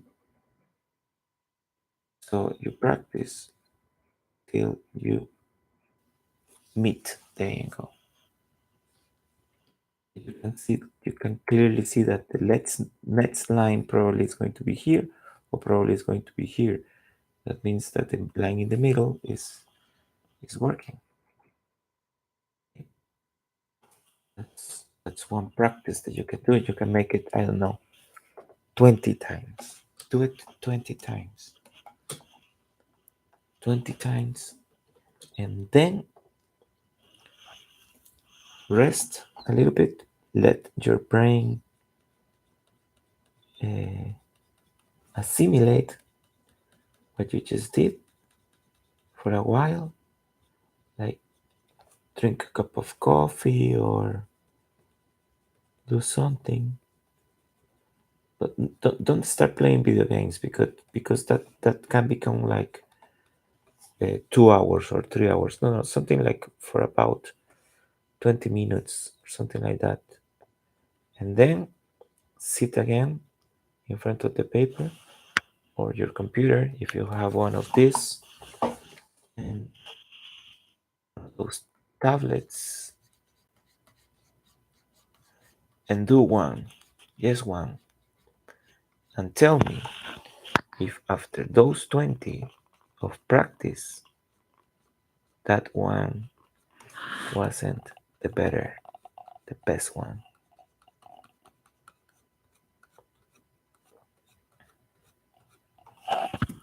I blew it there. Do you see? Do you see? I blew it. Look at like shit. Okay. Why, Pedro? Why? Well, it's because when you let your brain assimilate the practice, assimilate the information, let it rest a little bit, and then you come back again and do it.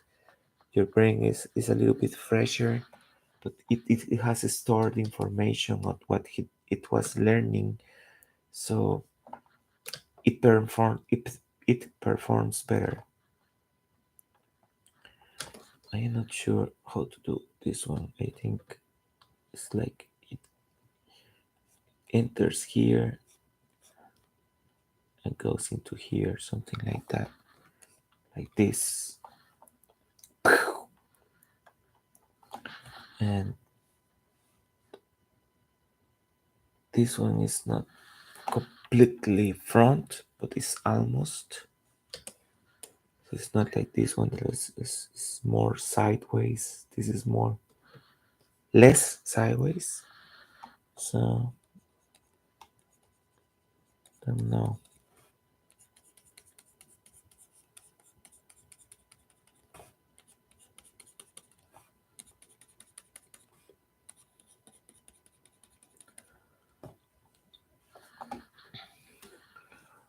Other thing that I learned or that I have read somewhere is that the brain needs at least 20 when you're trying to do something new, trying to learn something new procedure, it requires at least 20 tries. At least 20 tries to start assimilating it and making it better. Probably the number should be 21 because a lot of things in the body uh, happens in 7, in multiplies of 7. But yes, at least 20 tries. That's why I told you make the practice 20 times.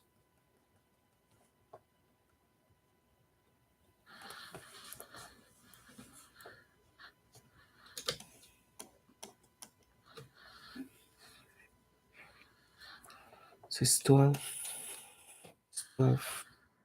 a.m. in Costa Rica.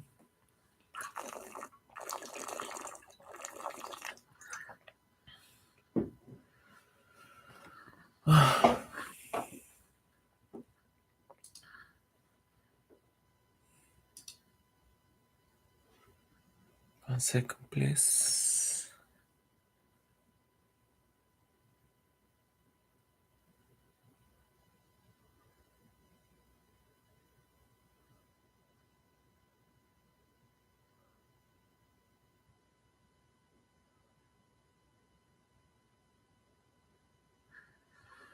One second, gotta check out something about work.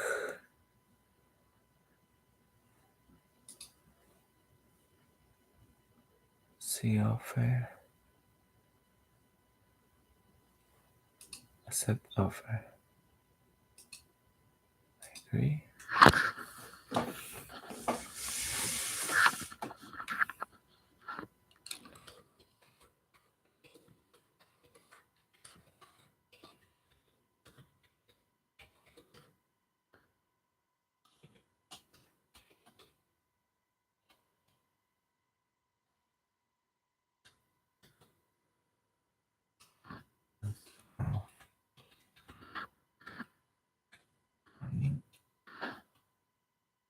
City.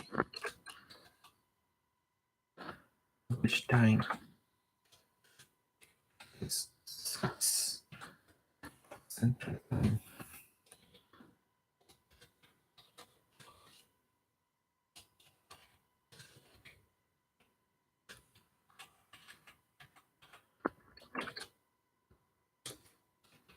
PM. City. GMTS, Greenwich Mean Time. GMT.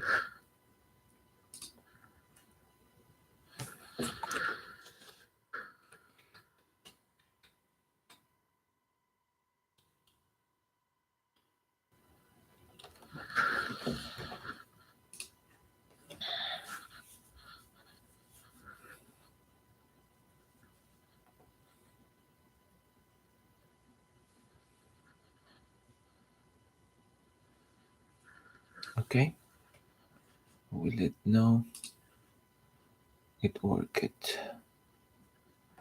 1 second, guys. I am working at the same time that I am working.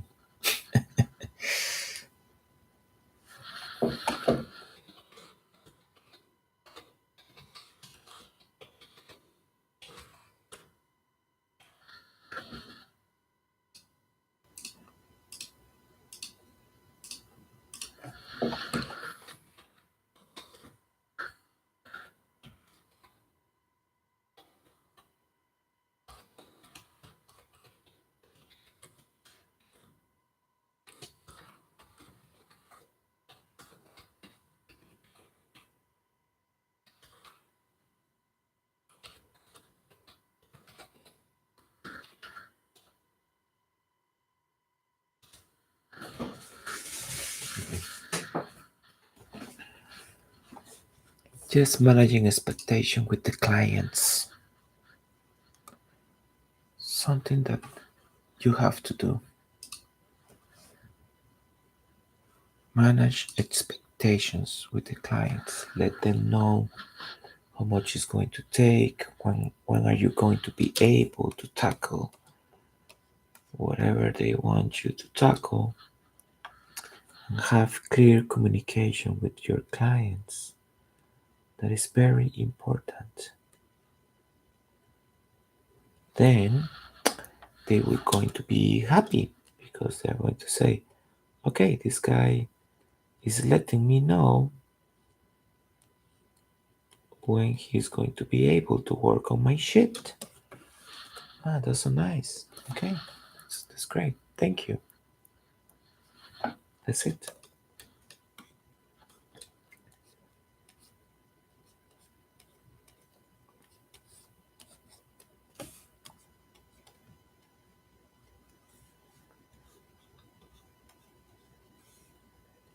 This is a nice man's ass. Nice man ass.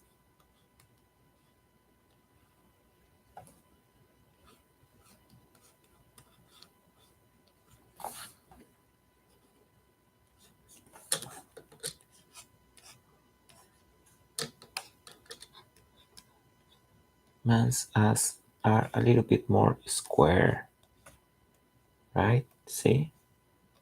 It's a little bit more square. Man's ass. Woman ass is a little bit more rounded. See? It's,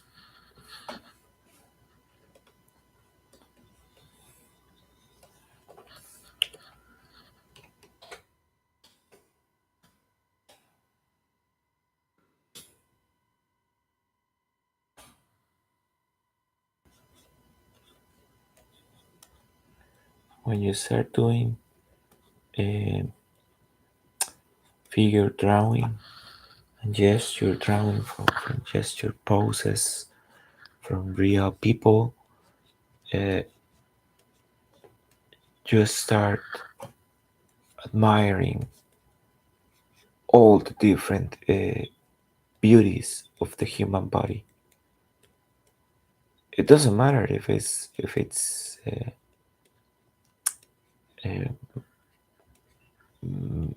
male or female, but the human body has certain aesthetic that is very appealing. It's like a nice machine, like seeing a Ferrari, a Lamborghini, Don't say Lamborghini. Lamborghini is wrong. It's Lamborghini. G. Lamborghini. I don't say it. It's the Italians say it. Okay, but looking like a look at a Lamborghini or a Ferrari. It's a beautiful machine. That's the human body. Just start to appreciate it.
Kings 15 by 4 equals 60. Okay, okay,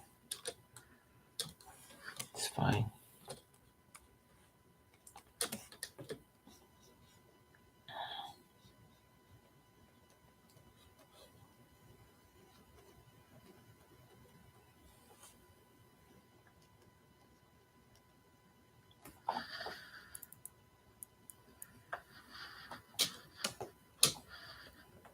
And also, something happens when you work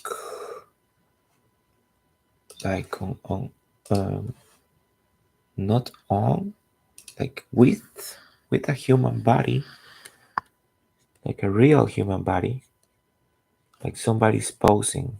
Let's say they are naked. Okay, something happened with your brain because you are not seeing a naked person.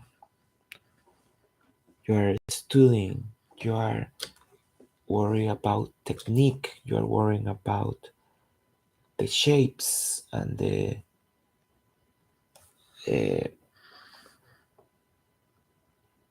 the shadows and all those details that will make your drawing right.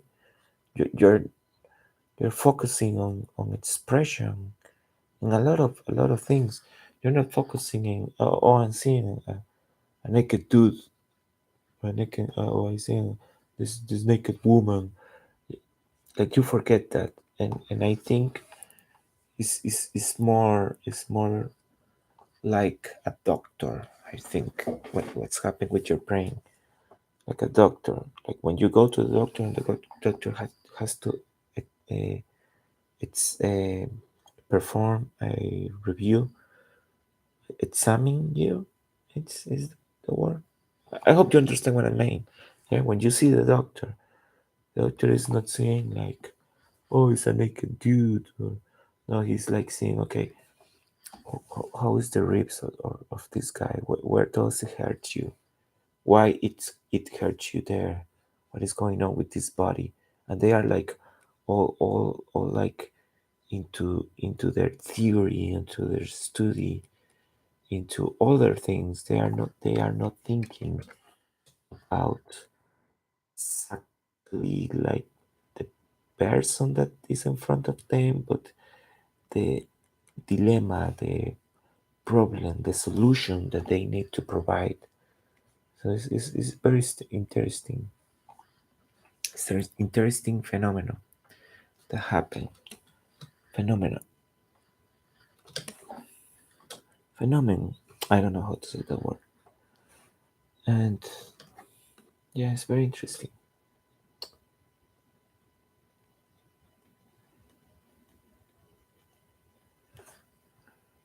You're not looking at a naked person, you're looking at shapes, volume, and perspective, and proportions. Proportions very important.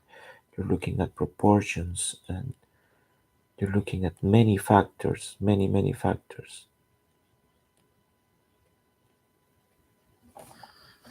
all at the same time.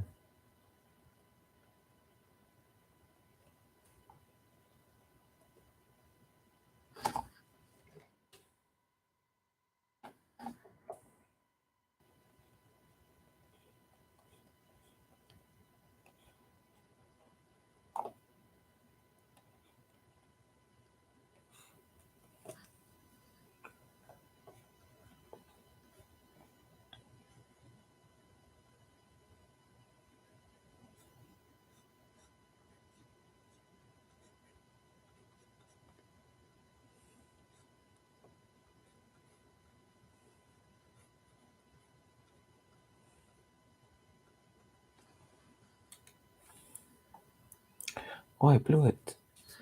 This wasn't like that. This was a finger. And then the magazine.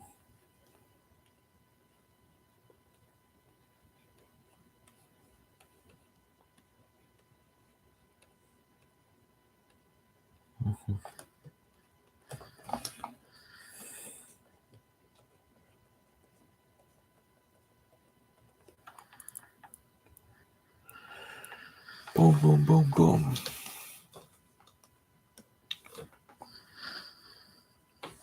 Looks so badass already.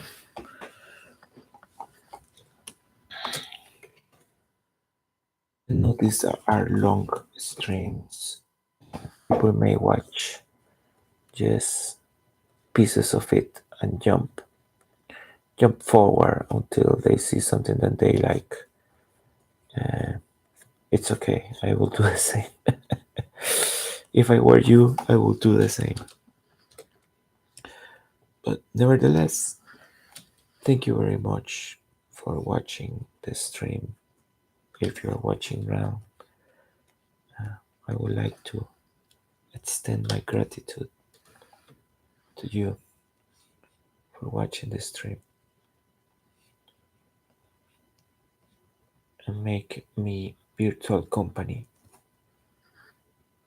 Even if the stream has ended,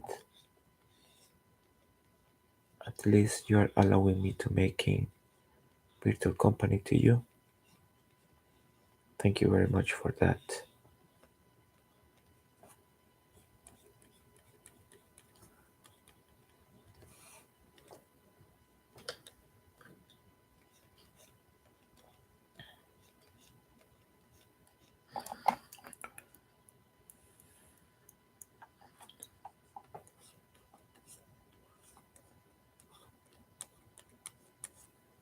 So this is one of those badass that I talk about all the time. I think this one looks badass. This is a badass scene with a badass character in a badass situation.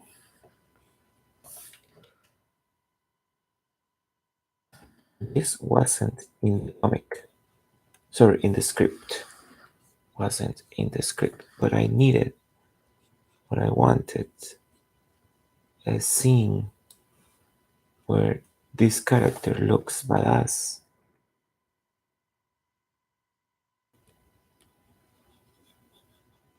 I wanted that, so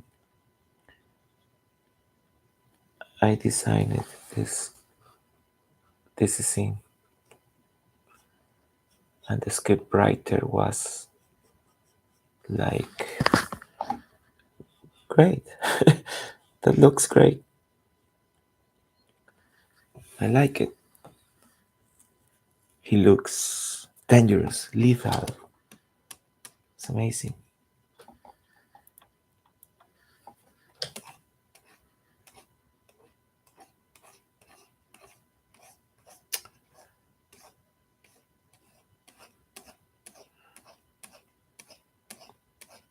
Yeah, I remember. Yeah, the thing is that when the goblin started the turrets that were sabotaged, and now they were ready to take the plaza, and then shoots start coming near the plaza, right? And the soldiers were like happy. Oh, reinforcements are coming. This is great. Then the next thing was these guys just kicking ass. Probably this one. They just start kicking ass. But I wanted a transition. I wanted something that helps transition from we are waiting for the signal to okay, that was the signal. Let's start kicking ass. And the transition is this. I made it for pacing, and that's one of the main reasons why this comic has 90 frames because I make a lot of extra frames because I felt that the story needed a little bit more here or extra there. Probably the story doesn't need it, but I am stubborn like that. Probably you could go from this to this, and you wouldn't need these two frames. So that's a little bit of economy.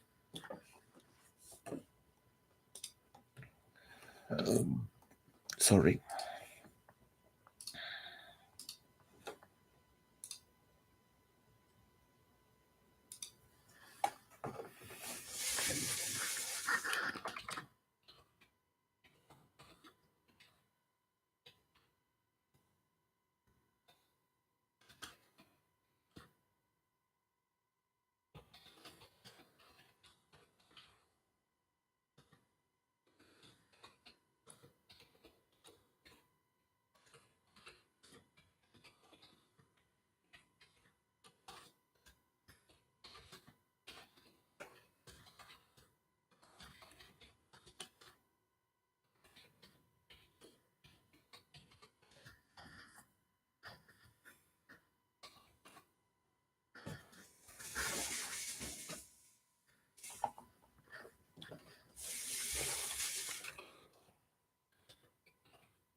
Okay. Let's see. I think just the cape. Just the cape. So you have to draw. So let's draw the cape.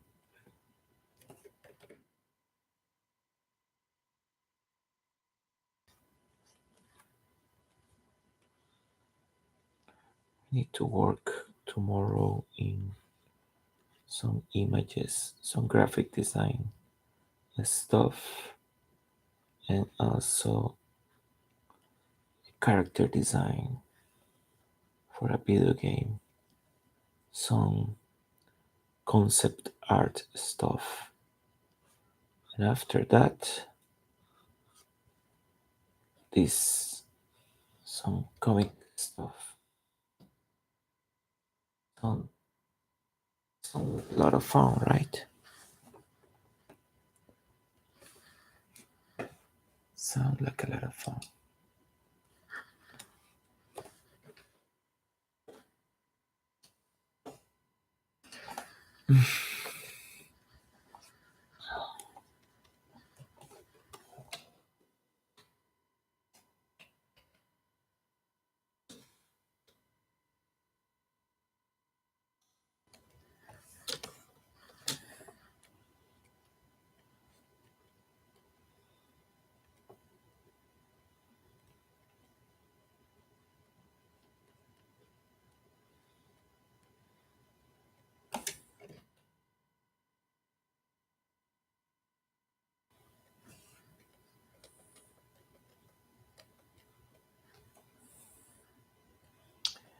Very Matrix. This character is like if the Matrix were cool again,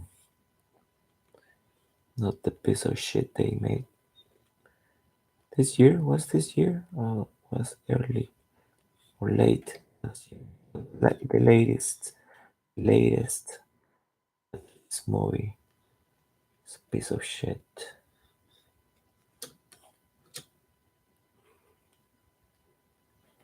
What the hell were they thinking? Cash graph? What the hell?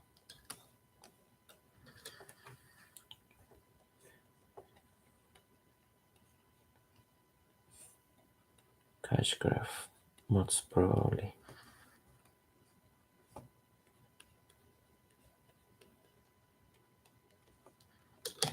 They, they could not do anything with heart and soul.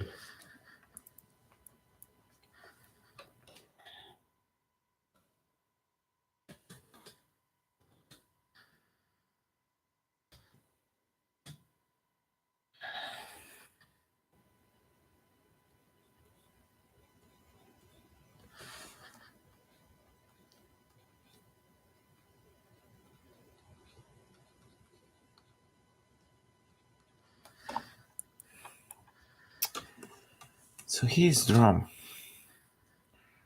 He is ready. All the zombies.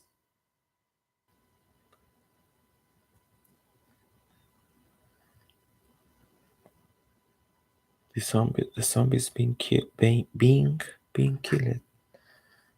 this guy.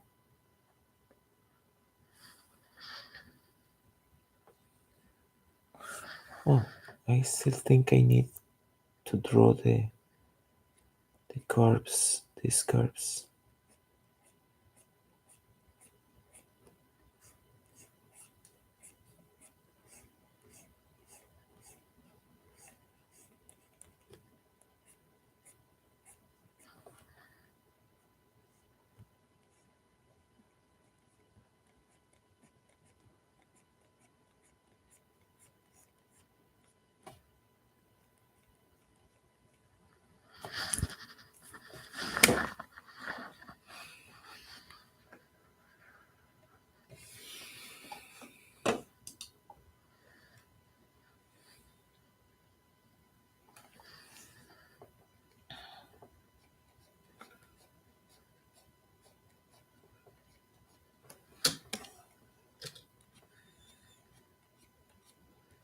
So this is my entry for the Webtoon Canvas contest. Call to action is the name of the contest, where you have to draw a action webcomic with action scenes and at least one at least one of the characters have to fight another character. You need to have a fighting scene. The fighting scene is brutal. It's brutal. It's really brutal.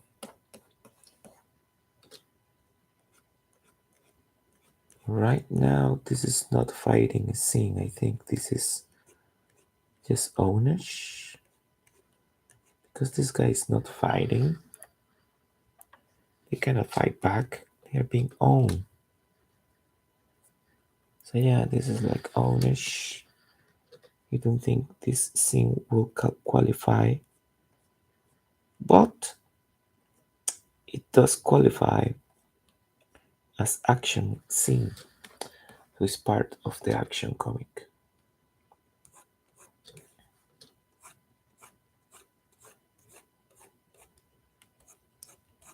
It will definitely qualify as action. So if you are in the business of doing some action comics, you can stay around and maybe you can learn something from me. Maybe, maybe not. Maybe I can learn something from you. Tell me in the chat.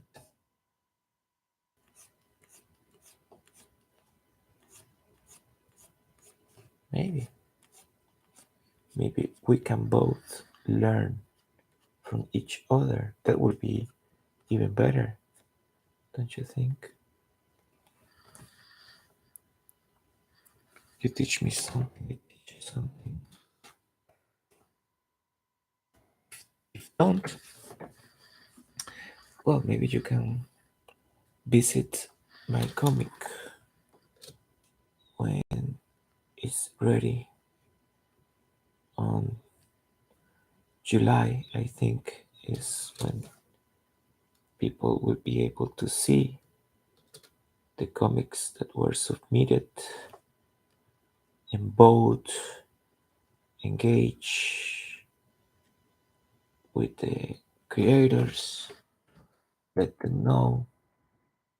You can write on my on Webtoon Canvas comments on the comics. So you can write on my comic and say, Pedro, that comic does look like shit. It doesn't matter because engagement is what is important. And you may be saying that my comic look like shit, but that is engagement. You're engaging with my comic. So even though you're saying it's shitty, it's going to count. And I'm going to be grateful that you take your time and write something to me.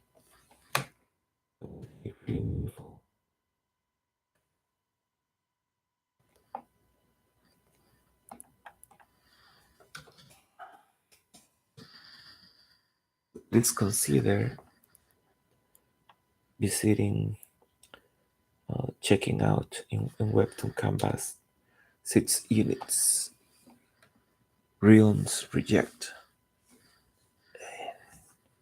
One of the entries of the call to action contest.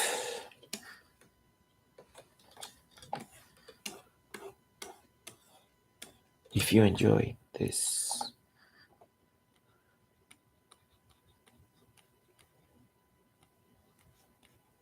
streams, you may not enjoy them. You may say, those streams are shit. That is fine too. Let me know in the comments. What can I do better?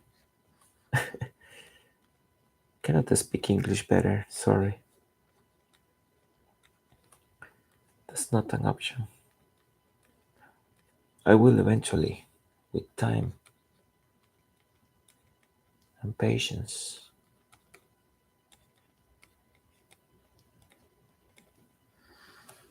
So,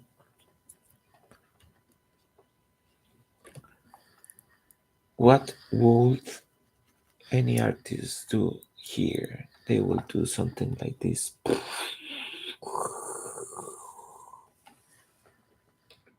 But I don't wanna.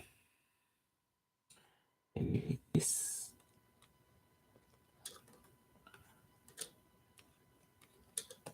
I don't want people to focus on the violence. This is not what is rendered. with the most intent. This is what is rendered with the most intent. So I don't want people to focus on the violence. I want people to focus on the action, on the action.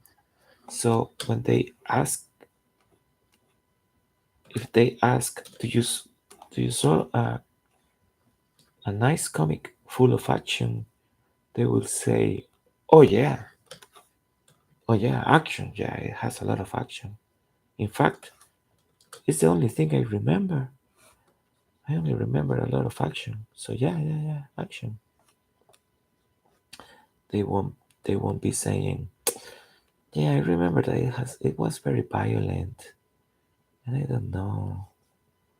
Like the action was there, but a lot of gore and brains. Oh no, I don't want that. That's not the idea.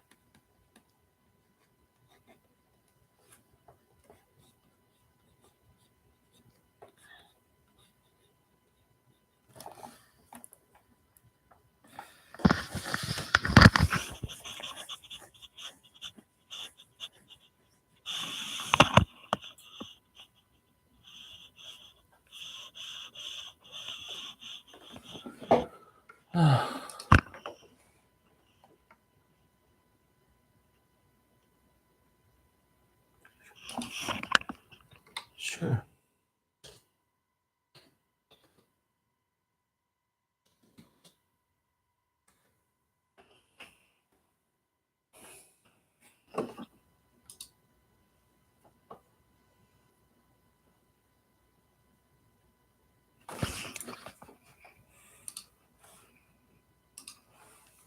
1 second. Okay, ready.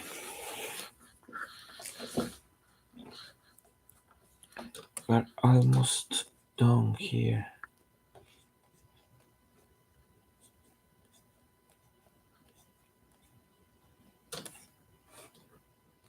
I don't even know what I did here.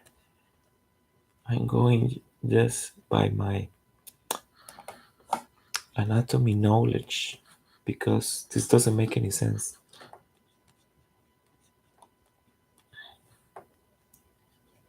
It's like there is some hint of a body, but not much. Ah, it's because this shot should be hitting. No, this shot could be hitting somebody out of the frame. Yeah, yeah, yeah. But probably initially hit him twice.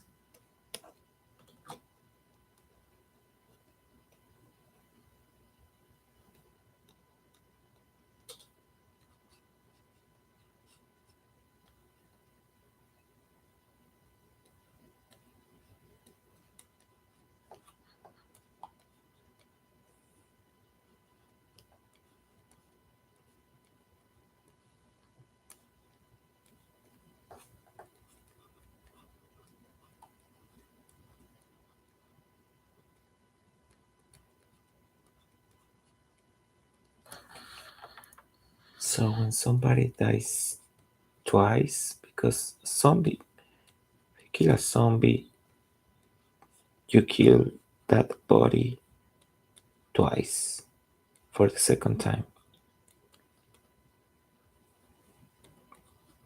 So the rigor mortem goes one, even more stiff.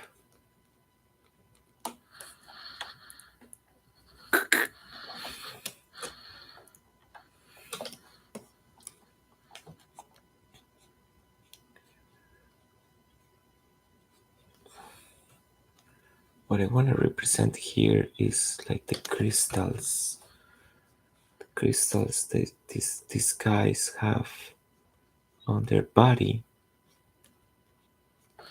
I've been drawing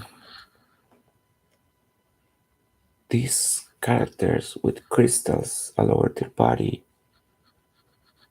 for many, many frames. And if I draw just crystals of pieces of crystal flying around in the sky, is like if I were drawing pieces of flesh or skin. But I am not drawing pieces of flesh or skin, it's just crystals. So it's not gore, but it's gore in your mind. Because you go, oh, those are pieces of these guys.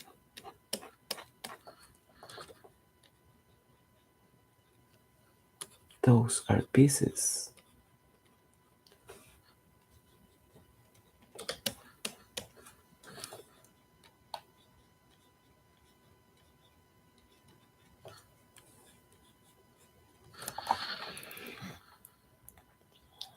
See? Boom, boom, boom, boom.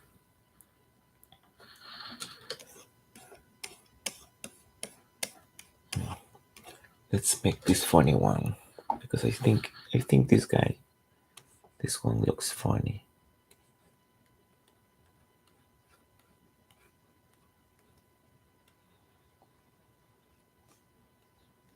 And I wanted to make it look funny.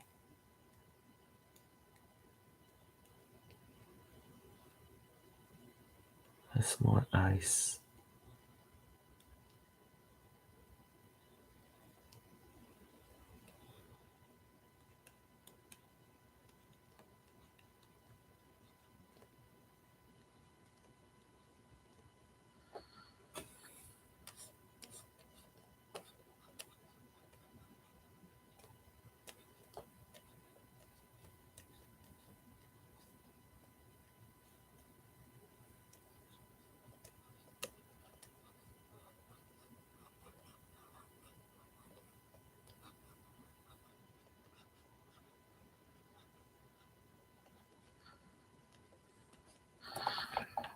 I wanted to look funny for the same reason.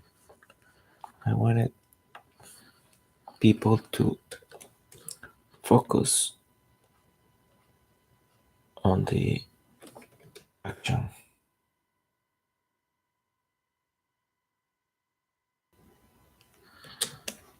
not on the violence.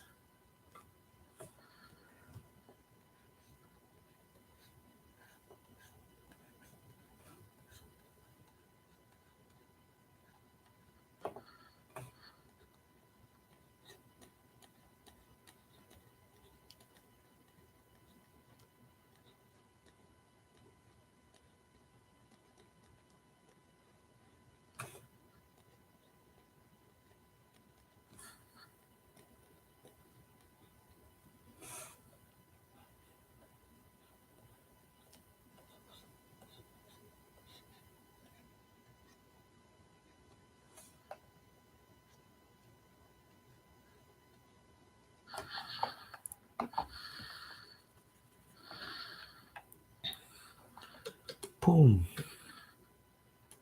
And it has like crystals over here.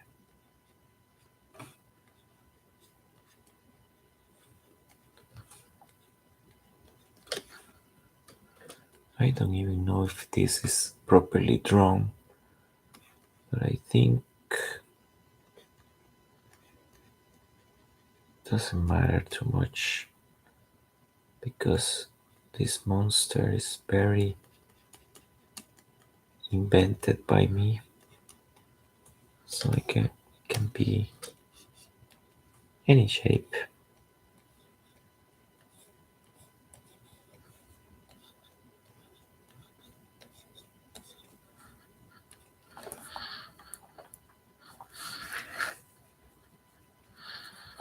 I like doing like some kind of mixture in between like a big cat and a big dog, like a mixture of wolf anatomy and cat anatomy, something like that.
All crystals.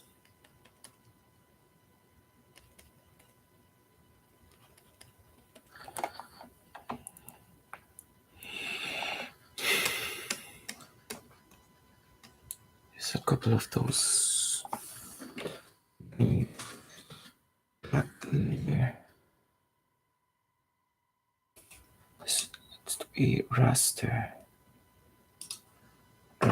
layer, and it's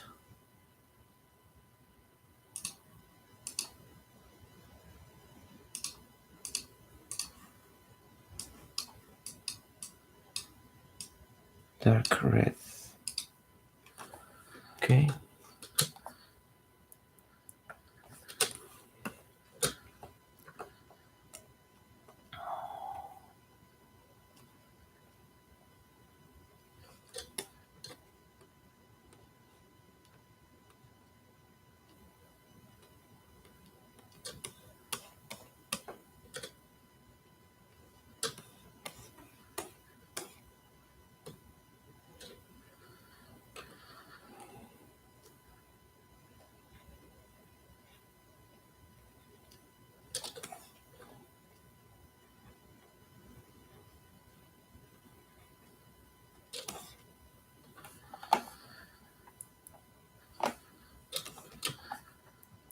Sorry if there is no audio. I'm trying to focus.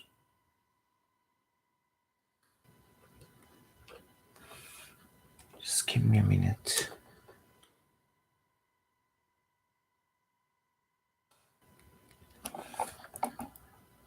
Dun, dun, dun, dun. Okay.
This one was shot like in between the middle of his eyes, probably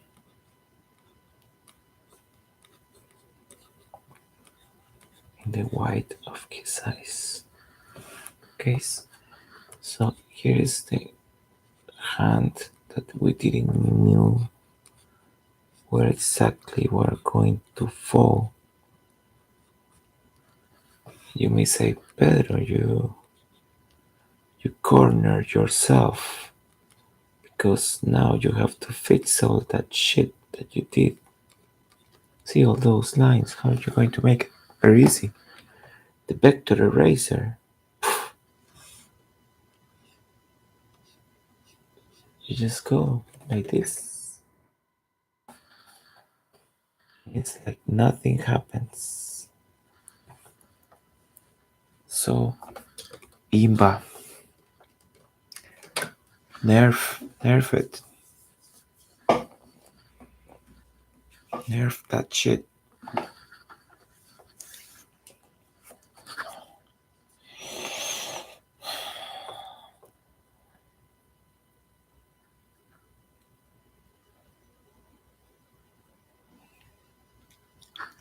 I'm saving my progress. That is one thing that I don't like about Clip Studio Paint. Clip Studio Paint. It's that I was working today in Adobe Photoshop and the document save it like this in a split second. It's saved, and I don't know why.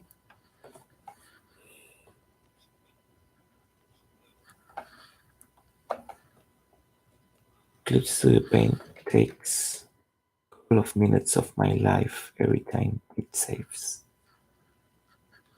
I don't like that. Not fun.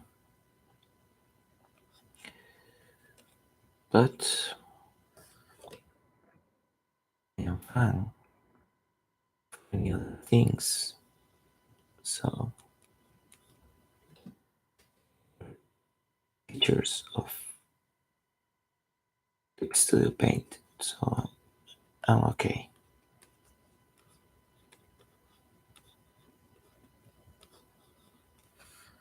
But yeah, saving in Adobe Photoshop, 1 second. Saving in Clip Studio Paint, many seconds. Many seconds. There's room for improvement there.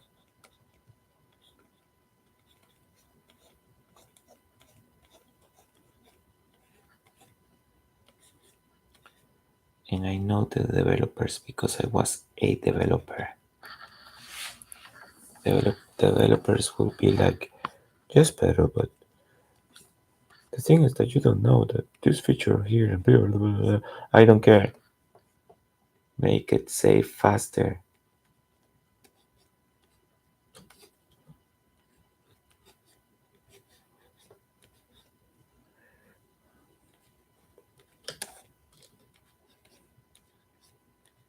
Okay.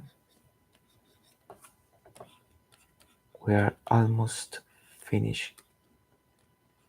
We are getting to the finish line with this frame.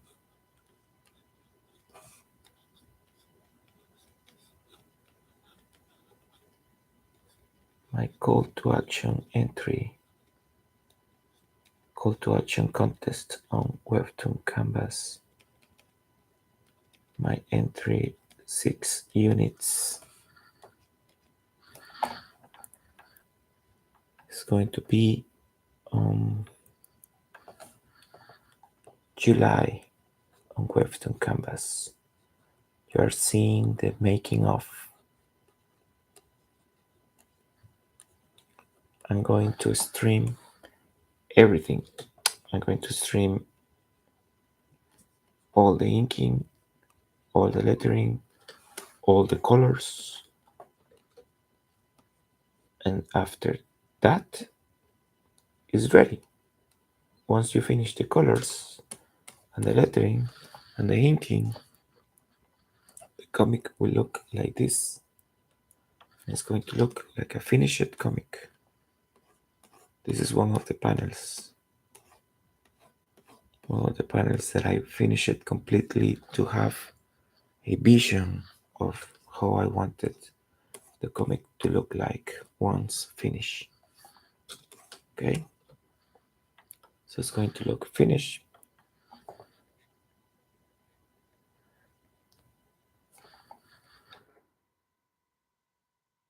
These are the caskets of the bullets. So this is bam, bam, bam, bam. Let's make one casket more here. Probably one flying here. Another one going over here.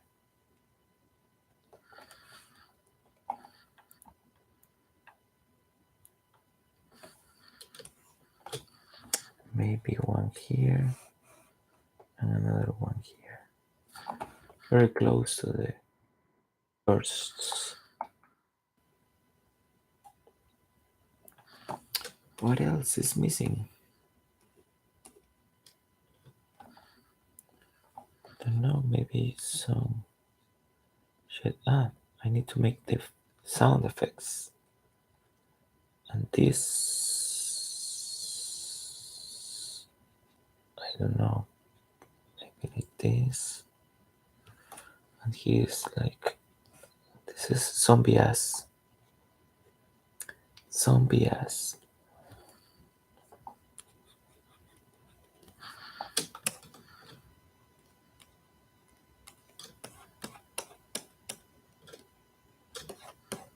Sound effects. Let's make them.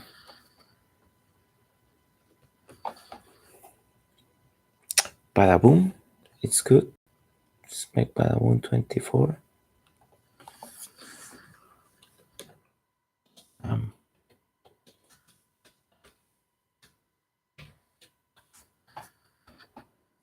It's bigger.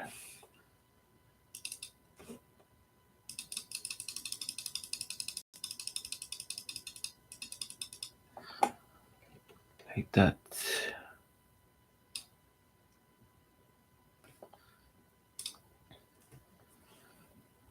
Nice letter. Very nice letter. Very nice font face. Sorry, I need to drink water.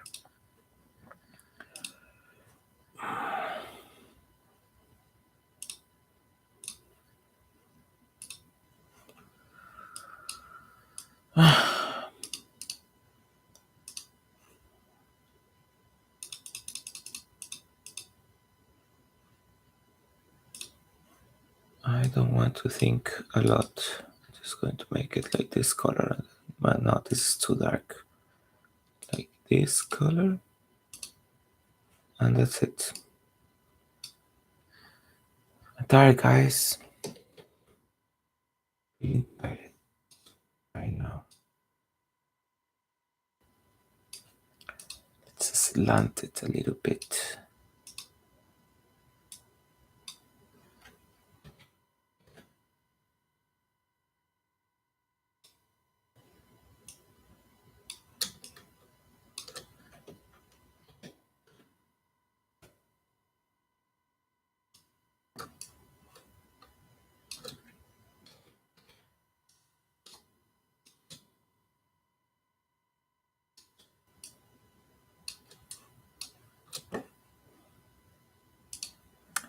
Almost finish. Almost finish. Now I need to add the zombie black, which is a black at 70%. Some black. 70%. Go. Boom.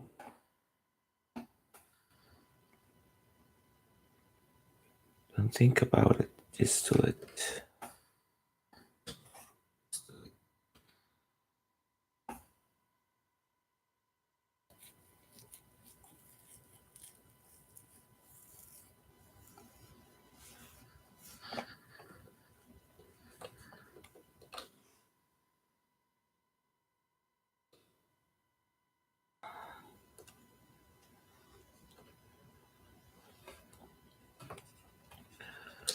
So this way, every time you see something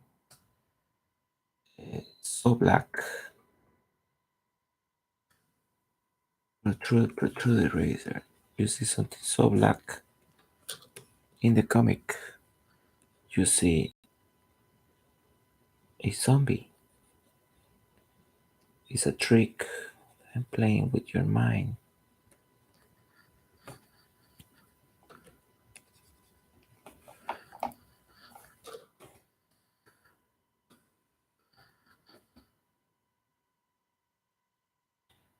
And your brain, playing with your brain,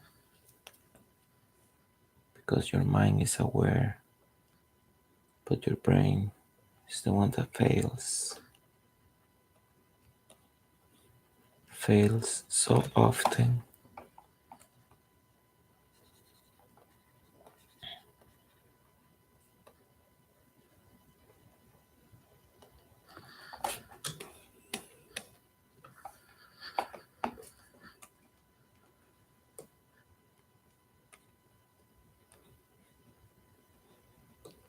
The brain fails so much that if you go into trial in a court, a legal trial, a witness testimony is not as valid as a camera, because the witness can be confused, can remember wrongly, can miss important detailed information. The brain is not reliable. The brain is not reliable.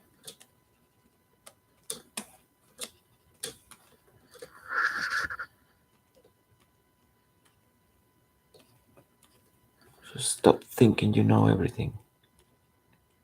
We don't know shit.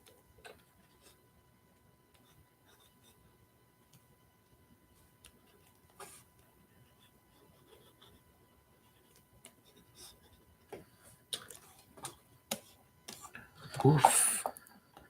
Almost finished with this frame. What it is? 3 hours. 3 hours of streaming.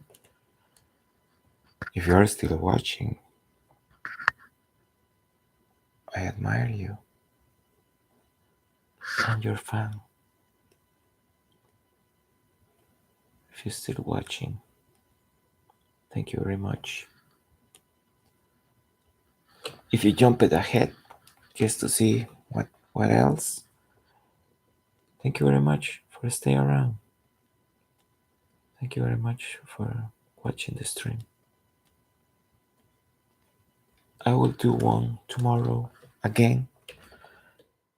At the time, I have to work on some graphic stuff and another uh, concept art stuff for a video game. I hope to work as fast as possible so I can come back to do the comic, because I cannot stop until I finish. I need to finish this one. But I think this looks badass. That's the definition. Let's move this so everybody can see it.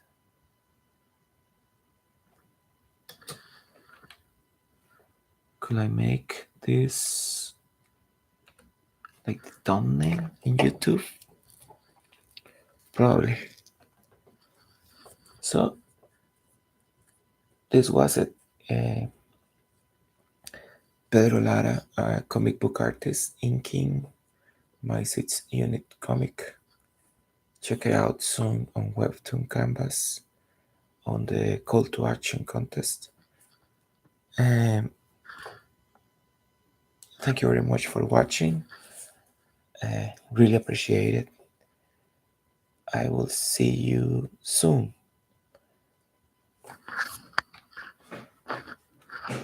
Bye.